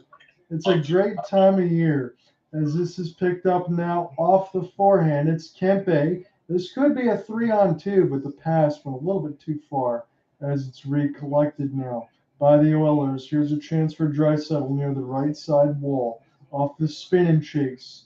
Sent back down. Now on the high slot, the shot goes wide, and we get a stoppage at 3:54. And the under 18s, by the way, are going on right now. Sweden, the other night, knocked off Canada 8-0. And then Canada followed up the next day by beating Germany 8-0. So, hey, now you're back to even keel. Yeah, I wonder, again, and here in Canada, it doesn't matter anytime, any age group or anything. You always take hockey seriously, but I never can imagine a Canadian team losing in any fashion 8-0 in a game. To Sweden. I mean, that's a hockey hotbed up there. And, if Canada takes hockey serious, so does the country of Sweden. And 1A and 1B when it comes to their under 18 products. Absolutely. Here's a power move by Bukestad, and holding on to the right post was Korpisalo. Durzi and Bukestad, they're going to be sharing a couple words. Durzi wants to throw a couple blows, but the refs are going to separate. We've got to slow down here. You don't want to take any stupid penalties with 3.5 minutes to go in the third period in a 2-2 tie. So Korpisalo, that one was fortunate, I think, to bounce right back to him off of the second look from a Bukestad power move to the net. So we get an offensive zone draw with 3:38 in the third. It's a 2-2 tie, 36 shots to 25 in favor of Edmonton. This game has certainly increased the workload from that kind of sleepy first period. Anything but that in this last 40 minutes so far, as this gets sent down the ice and LA Kings can't change. Final score tonight from Toledo. The Walleye have defeated the Indianapolis Fuel 4-1.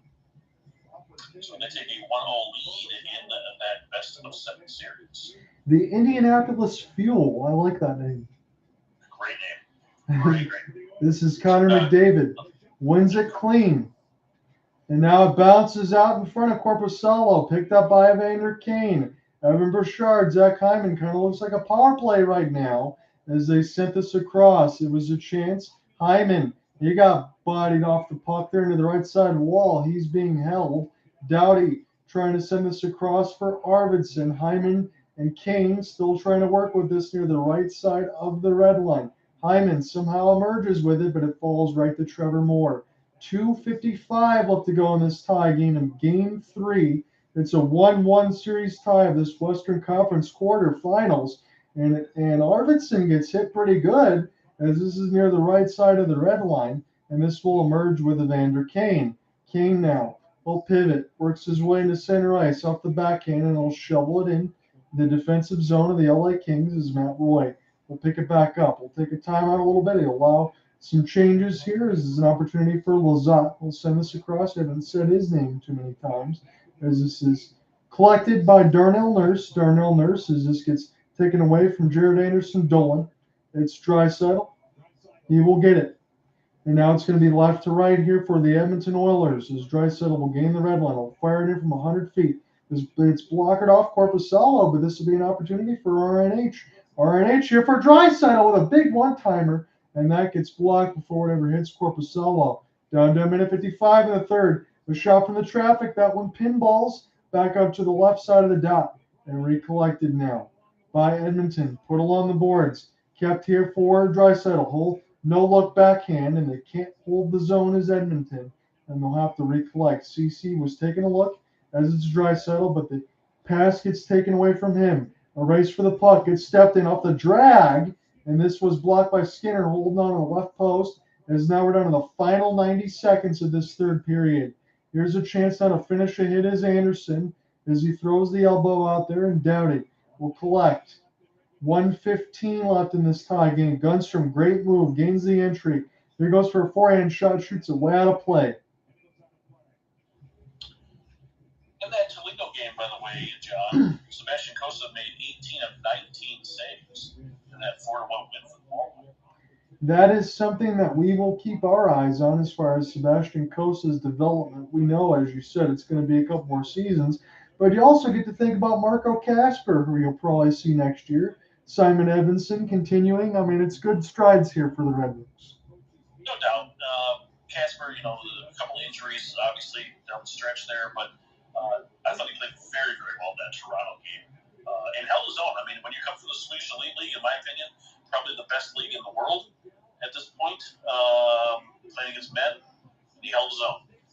So a stick save there. That was a great setup for Doughty, as it's 1 minute left to go in this tie game in the third. It's 38 shots to 26. This is recollected now by Hyman in the defensive zone for the Oilers. Intercepted now by the LA Kings, as this is sent back around. Now the Oilers will get a chance to play crisscross, and behind their net, they'll look to start again, as everybody's standing right now at Crypto.com Arena, and they're waiting here maybe 30 more seconds, just like the rest of us, whether or not this game will go into OT for the second time in this series, as Bouchard will flip it in.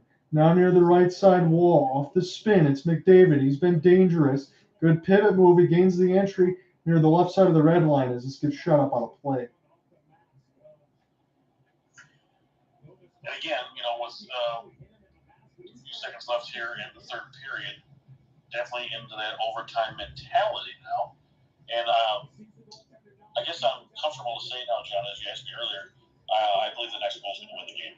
We can say that now for sure, as McDavid's opportunity goes off the top of the mask of Korpisalo on up and out play.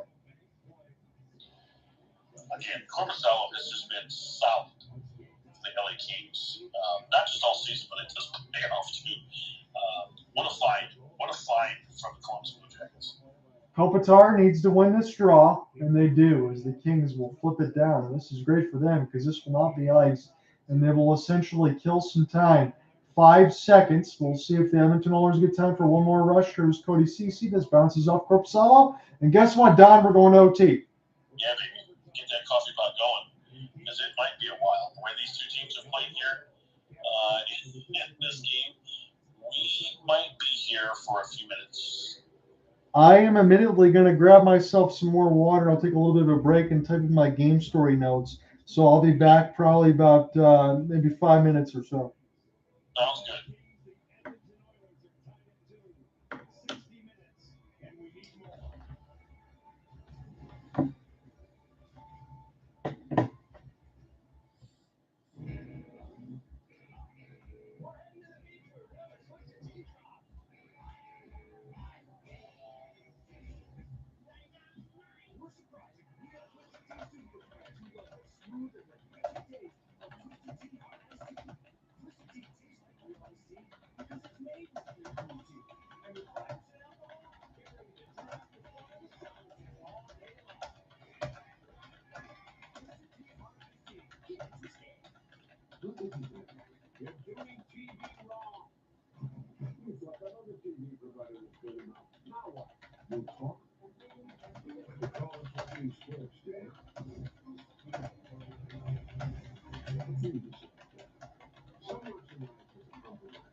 #1 customer satisfaction, DirecTV Networks. Now, get out of here. The game's on. But we live here. Get DirecTV with a 2-year price guarantee.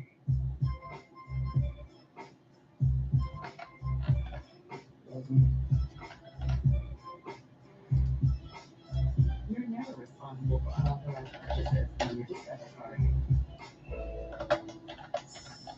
They need to go back fast. You need scopes, type in the rapid gas. It goes gas 2 times faster than those people. Giving you a stronger law. It's faster for the rapid gas today. It's guaranteed. Keep it going.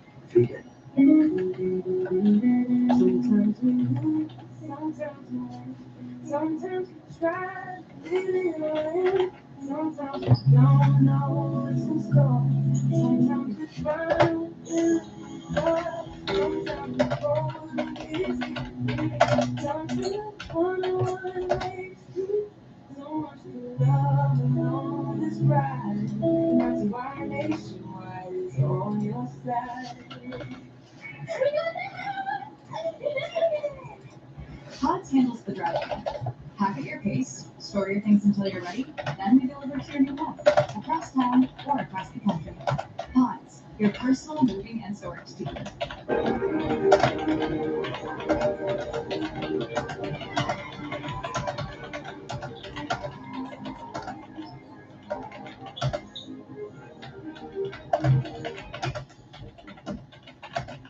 Next time on Full 40, each planet warrior is racing to save the planet. Big part of the movement to basically build the oil industry in reverse. The Godzilla. Get that. The whole story disappears. Some good thing. MLB on CBS Tuesday is back for a new season. We are ready to play baseball. There's nothing we cannot do. Every Tuesday night, CBS is on the call. Blue Jays Red Sox, Tuesday nights at 6:30 p.m. on CBS.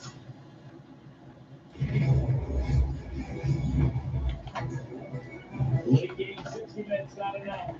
Nervy moments here. As a goalie, you want to make sure you get close to that bounce. You do not want to stay deep in the net. You want to get your body behind that bounce. Just the way he did it. Like a baseball infielder. Well, you never know how it's going to bounce, right? So you don't want to gamble. Plus, it's just the worst possible result, right? Like, it's nice for a win or one thing, but everyone will remember that forever. But I feel like fans are like that. Like, we see that go in and the bounce is just like, your heart's in your Who's the Red Sox guy? Was it Bill Buckner? Bill Buckner. Bill Buckner against the Mets. You don't want to be, walking out of Shea Stadium, hanging your head. Yeah. Anything you would do differently going to overtime, like to prepare, especially if you haven't been getting many shots? I feel like Korpisalo from getting pepper Skinner maybe not be so good. I think with McDavid, best player on the ice. Really. I'm just impressed with his edge work. How he resets himself, all the broken plays in front. He's so strong on his edge work, and that's why he's always squared to the puck. He moves really well. Let's take a look at it because the thing is you mentioned 38 saves for Korpisalo in this one.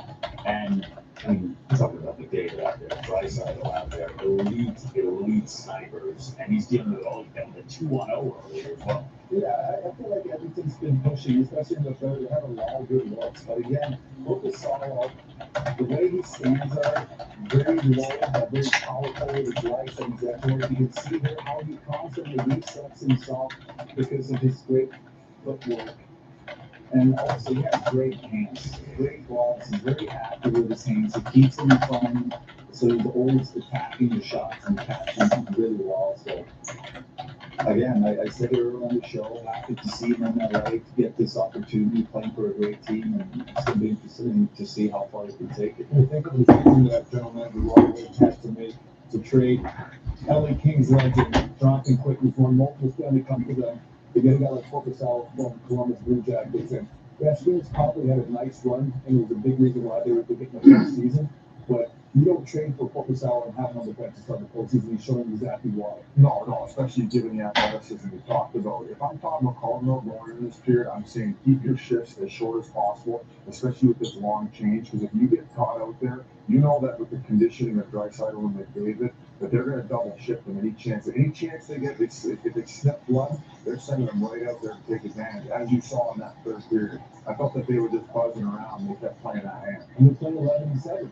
Normally we play 12 forwards up front. We're playing one less forward up front, so that's going to give them the opportunity to get on the ice a little bit more. Let's take a look at what McDavid has done here tonight, because game into this one, he had the most points in the regular season in almost 30 years, but only had a single point, but one assist heading into this game. But he's been a threat from the start, and early on trying to make things happen on his own. Yeah, and Ace, you touched on it. On the PK for the Kings, I feel like they're reading that cross-seam pass, so they started adjusting to that, and then McDavid was obviously seeing that, and you saw eventually it led to his 2 goals. Like right here, normally he's looking for Draisaitl over there, but he takes matters into his own hand, ends up going glove side on this one. Now, what's weird about the next one is Doughty does the right play by taking out the far side of that. Todd used to mention it all the time. Let the goalie play the short side. Well, Korpisalo almost cheats for the glove because on that first goal that McDavid scored, well, he ends up cuffing him right here, going walker on him. So they got him a different look. So they just got to be wary and make sure they keep him on the rails. It's definitely a mind game there. Oh, a couple minutes later, same player, same situation. I'm sure he was thinking he's not going to beat him on that one more time. Instead, he goes walker side. It's like, So that go to my man because he goes.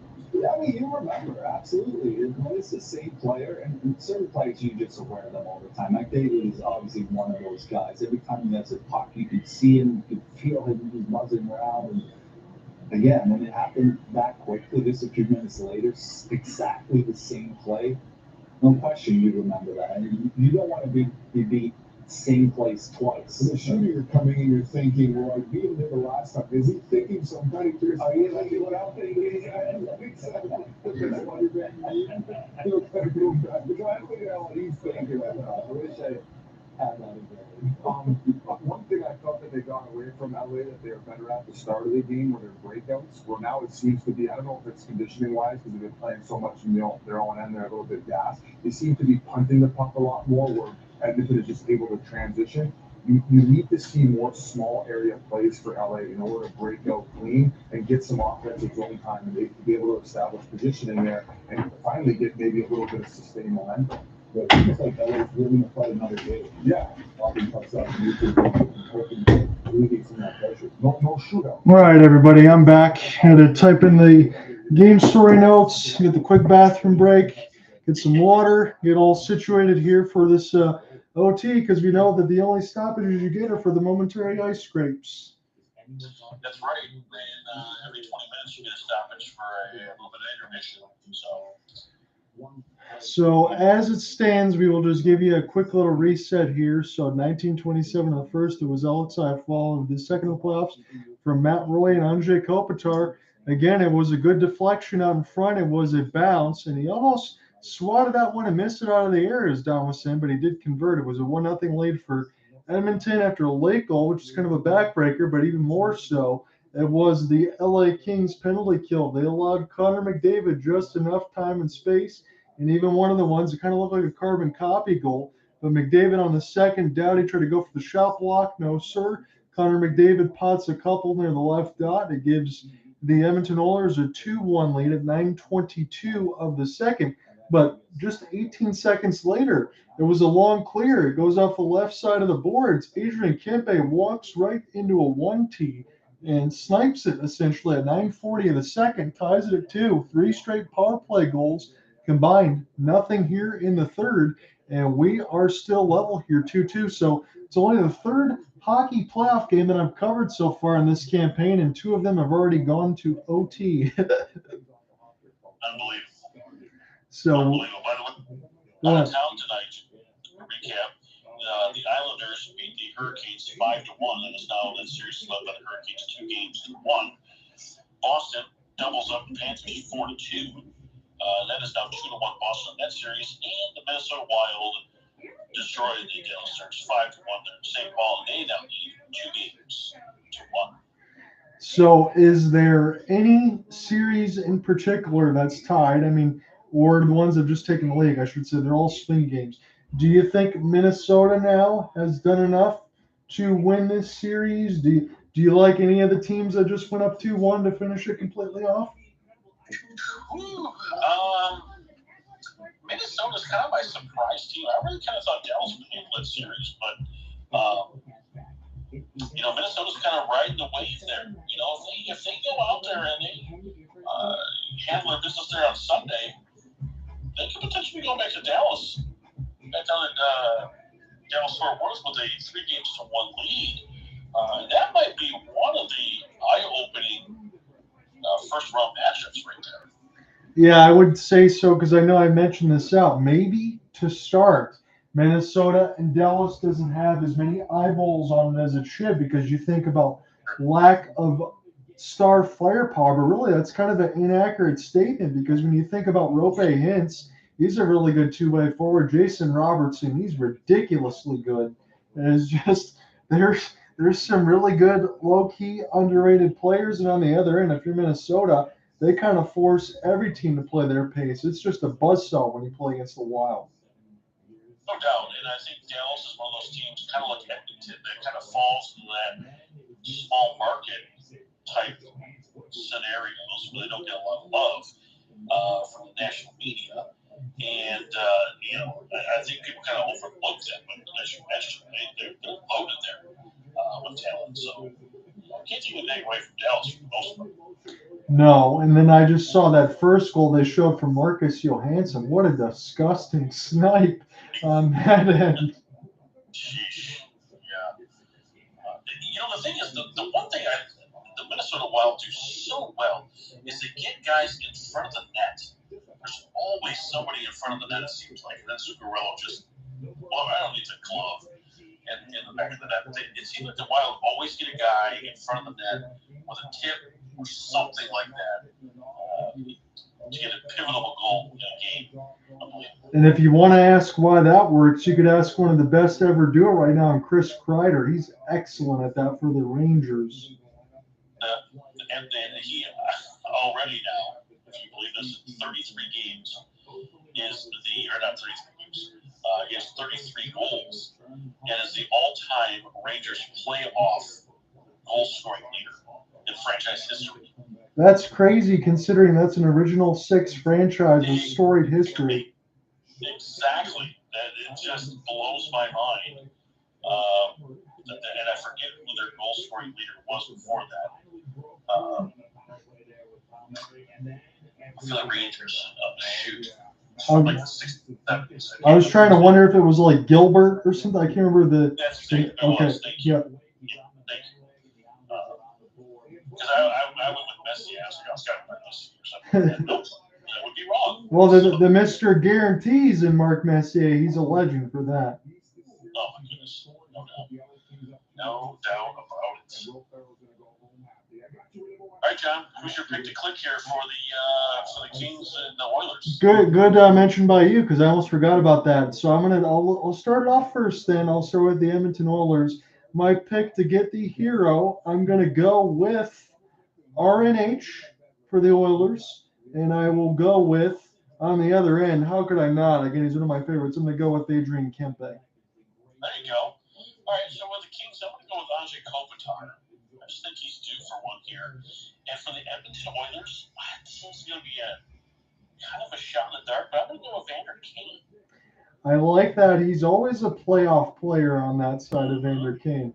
And again, I wanted to make sure because you're the gracious guest. I got to leave Connor McDavid and Leon Draisaitl open for you. So I didn't want to be mean on that end. That's okay. By the way, I wonder if anyone put $20 down on that plus 125 for the overtime. Because if they did, I would like to get my finder's fee to that. Absolutely. They're showing career playoff OT goals. LA Kings, full of them. You remember Justin Williams a long time ago, Mr. Game 7. Alec Martinez the same way. That one was to win a cup. I know those names are long gone, but still, LA Kings, they've been very good at this for OT side. So now it's Connor McDavid. It's the only one for the Kings on the ice. Yes. So that's actually hilarious. I love it. Evan Bouchard, as this will go the other way. So now it's the Oilers. They're going to go right to left here in this OT. Again, it's sudden death. First goal wins. That's what we got right now. It's 40 shots to 27 on goal in favor of Edmonton. It's the second time in 3 games that this series has gone to OT. You kind of figured it that way. These two teams know each other very well, and the LA Kings are really good as far as stopping the Oilers' offense as much as it can be stopped. That's how you have to word it. Richard into the traffic. It was blocked before it ever hit Korpisalo as this gets recollected across the red line now. And Danault finishes his check. It's a little bit more of a pin as they're still letting this go. I think McDavid is knocked on his heavily padded wallet, and they finally blow the whistle. It's amazing that the shots are 40-27 in favor of Edmonton after it was 7-5 after the first period. Yeah, it really seemed like it was just kind of stuck in the mud, even though we're on ice. Yeah, I'm kidding. And it's amazing how these two teams just turned it up a little bit in the second and third periods. Yeah, they found the offense, and you knew that they would. You think about these power plays, as we said going into it. Obviously, Edmonton, the historic number 1, the LA Kings number 4. They kind of showed you that a little bit in the second period. But ever since then, we've been waiting for a goal, and this next one's going to be definitive. And again, as Don said, you could throw that out there at the last minute. He goes, John, this one's going to OT, and the next goal's going to win. And I had to laugh on that end, but you're correct, my friend, as this gets recollected by Kempe. Power move to the net. He almost swallowed up Stuart Skinner. And now here's a slap shot attempt, but a great active stick check. Draisaitl accidentally throws it backwards. If you would have thrown it forward, maybe the Oilers are going to have a rush there as this gets collected now near the left side of the blue line. I see a Gretzky jersey in the crowd. That's always good to see, number 99 for the Kings. And this is picked up. That's one new for the Oilers. And absolutely, again, it always makes me forget that he played for the Kings, played for the Rangers, played for a lot of other teams. As this is collected now, I have followed. We'll watch this go by. And now Draisaitl. Now it's the LA Kings off of a long flip. This will be an opportunity for Iafallo. He's got one of these winners, and this is dragged away from the middle of the slot. That will pay a price, and a penalty is called against the Oilers. Oh, my goodness gracious. Ryan Nugent-Hopkins, again, I picked his name. You can't score a goal if you're in the box. You certainly can't, and it looks like it's going to be a slash. I saw a stick go flailing off into the corner, so I have followed drew the penalty. Good on him to go to. Absolutely, he chopped it right in front of Iafallo's stick. That's the correct call. So if we can remember what happened the last time that the Oilers took a critical penalty, again, that was before regulation, but it allowed the LA Kings to win it. Now they can do so again. Iafallo was the one that got the game winner before then. So again, power plays, it's all about the time when you draw them. And the LA Kings get a grand opportunity with a fresh sheet of ice here. It's almost, it seems to be that the Edmonton Oilers kind of reverted back to that first period where they started getting that kind of penalty trouble. Put the Kings on the power play. Now can the Kings stick it to the Oilers one more time? We will see. RNH sent to the box for a slash, and now the Kings can get settled here maybe. They have to get through a couple of bowling pins as the Oilers try to clear this out. Iafallo gets his stick out in front of it. He does pull the line. Near the left side of the blue line, now in the high slot, they'll crisscross. Near the right side, Dodd off the spin. This will be set up here for Doughty. LA Kings looking to press. Now working their way behind the net. Somebody flubs on it. That was Anze Kopitar as this gets recollected here for Kempe. Kopitar now near the right dot. He'll send it back for Doughty. Doughty just puts a stick out there to keep it in. Here's Kopitar. Kopitar can walk in and fire, and this one goes high and all the way back down the ice for 1:05 left to go here in the LA Kings power play. This is an OT 2-2 tie right now. The Kings trying to take a 2-1 series lead. Same thing for the Edmonton Oilers as this series is tied at 1. Gabriel Vilardi sends this around the embankment. He'll try to chip and chase as he gets a couple of sticks at it. Kings keep it alive. They don't shovel it. McDavid's out there trying to guard in front of the slot as this puck is near the left dot. As the Kings continue to serve a great cross pass and a good save by the right glove hand of Stuart Skinner. As Vilardi, this gets stick lifted. Picked up now by Quinton Byfield near the circle as this is sent back around. Try to find Durzi. This will fall back to Quinton. And now in between Vilardi. We'll try to shovel one out. Scores! Kings win! Unbelievable. And again, a horrible penalty taken there by RNH leads to the goal in the game by the way, the Kings were minus 120 there in overtime. If you were a bet man, you could have won some coin on that. When we think about this, it's 2 times as Will Ferrell slowly pounds the glass. But when we think about this, Don, that's 2 times, as you said, 2 bad penalties in 2 games in this series. As McDavid's trying to have some words with the referee, but the Kings took full advantage twice already, and they've won 2 games out of it. But hold on a minute, the refs are talking. Yeah, talking about something here. I'm not sure exactly what it is. Are they saying this goal is put in with a high stick? That's what I hear from Eddie Olczyk on that side for TNT. Maybe, but I see a lot of celebration on the LA side. You know, I remember back in 2006, Kurt Maltby scored a goal against the Edmonton Oilers in a pivotal game where it looked like the Rebels were going to win that game in Edmonton, and it turned out the puck went through the netting on the side of the net, bottom side of the net. It got called back, and then Edmonton shortly thereafter won that game. And I believe it was game 3 in Edmonton, too, to take it 2 games to 1 lead in that series, ironically. So if this is called back, this would be very reminiscent of that goal. So we're looking now near the left side of the red line. Trevor Moore is the one that's credited with it right now. So now the puck is going to start to move near the left side, and they're going to call, if they call a high stick, they're going to call it near the left side of the red line, an inconsequential puck play. That would be the correct call. You see right there, it tips the top of the stick, so it should have been called down on a high stick right there. Wow. You'll see right here, right there. That should have been called right there as it went to the corner. Man, that would be rough on the other end for the LA Kings if you really think about it. But from what you just spoke about, this may very well be talked into existence, and Trevor Moore's goal might be rubbed off the board here. Yep, definitely looks like it was touched with a high stick. So the only thing I couldn't tell, John, is if the puck actually moved, because I see the puck go up in the air, but usually if it's touched with a high stick, it's going to change direction. And to me, I don't know if it did. I don't know if Vilardi touched it enough to change the trajectory. I know we thought we were getting the physics tonight, but it did. I don't know if he changed the trajectory of the puck. It almost looks like he kind of whiffed it.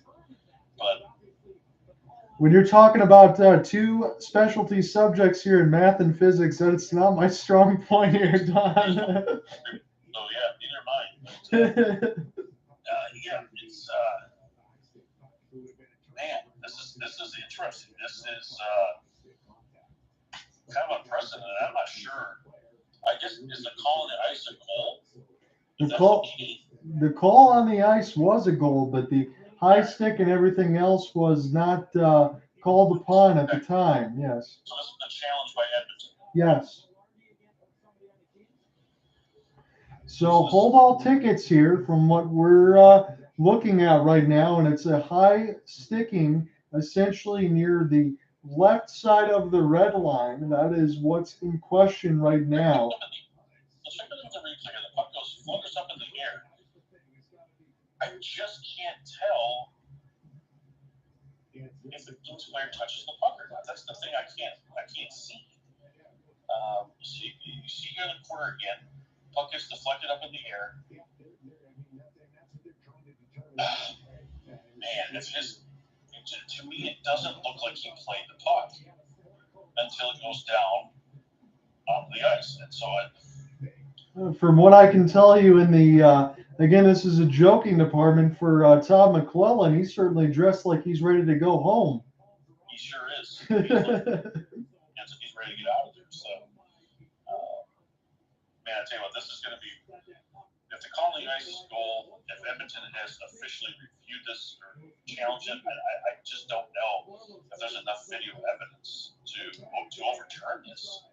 And now we see the sport coat come back on, and as Don was saying, it's been about 5 minutes here that they've been trying to take a long look at this. So now we get a really up close look to see if Vilardi played the puck. I don't see anything. Just such a tough call. I mean, the stick's definitely flailing up in the air, but I don't see. Again, I'm looking for it. Does you see the puck kind of go up on edge there? And I don't see where the puck changed direction. So you would think if it touched the stick, it's going to make an immediate kind of job down the ice. And I don't see that. To me, it just looks like it continues on in its trajectory. We got the call. What's it going to be? We have a good goal. Trevor Moore wins it in overtime for the LA Kings. Yeah, I just don't know how you overturn it. So. The Los Angeles Kings, they take a pivotal 2-1 series lead. And the one thing, Don, we have to mention again, that is careless mistake by Edmonton to concede a power play late. And again, they got to win in this series already, but it's 3 games that they've essentially blown leads or given a late power play to the Kings. And it's 2 games that they've given to the Kings, if you ask me. I mean, game 1 up 3-1 late in that third period at home, and you couldn't close out. And then today, again, same thing, 2-1 lead, kind of had all the momentum going in your direction, and a bad turnover, a bad penalty by one of your top players, taking a slash on a player's skate or ankle after you've taken a 2-1 lead, putting yourself behind the 8 ball 18 seconds later in the back of your net, 2-2. Elementary penalties, if you ask me, by the Edmonton Oilers in this game have cost them. And they're going to have to figure it out because now they've got to go back to Edmonton 2-2. So again, in the open, I said LA Kings in 7 as far as all the capsules. I still think this is going to be a long series, but from what Don was saying, this is going to be a situation where if Edmonton looks back on this and they're on the golf course, they're going to be lamenting the fact that maybe they gave away at least 2 games in this series. There's no doubt. And, it's almost too bad for the Edmonton Oilers. I mean, this is a team that's kind of built to win right now, and they're kind of facing their demons yet again in the playoffs with penalty issues. So this was a lot of fun, my friend. I'm glad that you can join me here. We will definitely have to do this again next time because I'm not just saying this as window dressing. You did a great job, and I'm really looking forward to the next one. Let's do it. I've been really, really enjoying it. I really appreciate it. Thank you. All right, man. We will see and talk to you soon. Peace, everybody. All right, take care, everyone. Have a good night. And the LA Kings lead is best of 7 series, 2-1. After a lengthy review, they get it right. And these teams will do it again Sunday night here in Los Angeles. Brady Olchek, Shane Knighty, and our entire crew. This is John Fortune. Thanks for joining us. Let's get to the studio. Liam, take it away.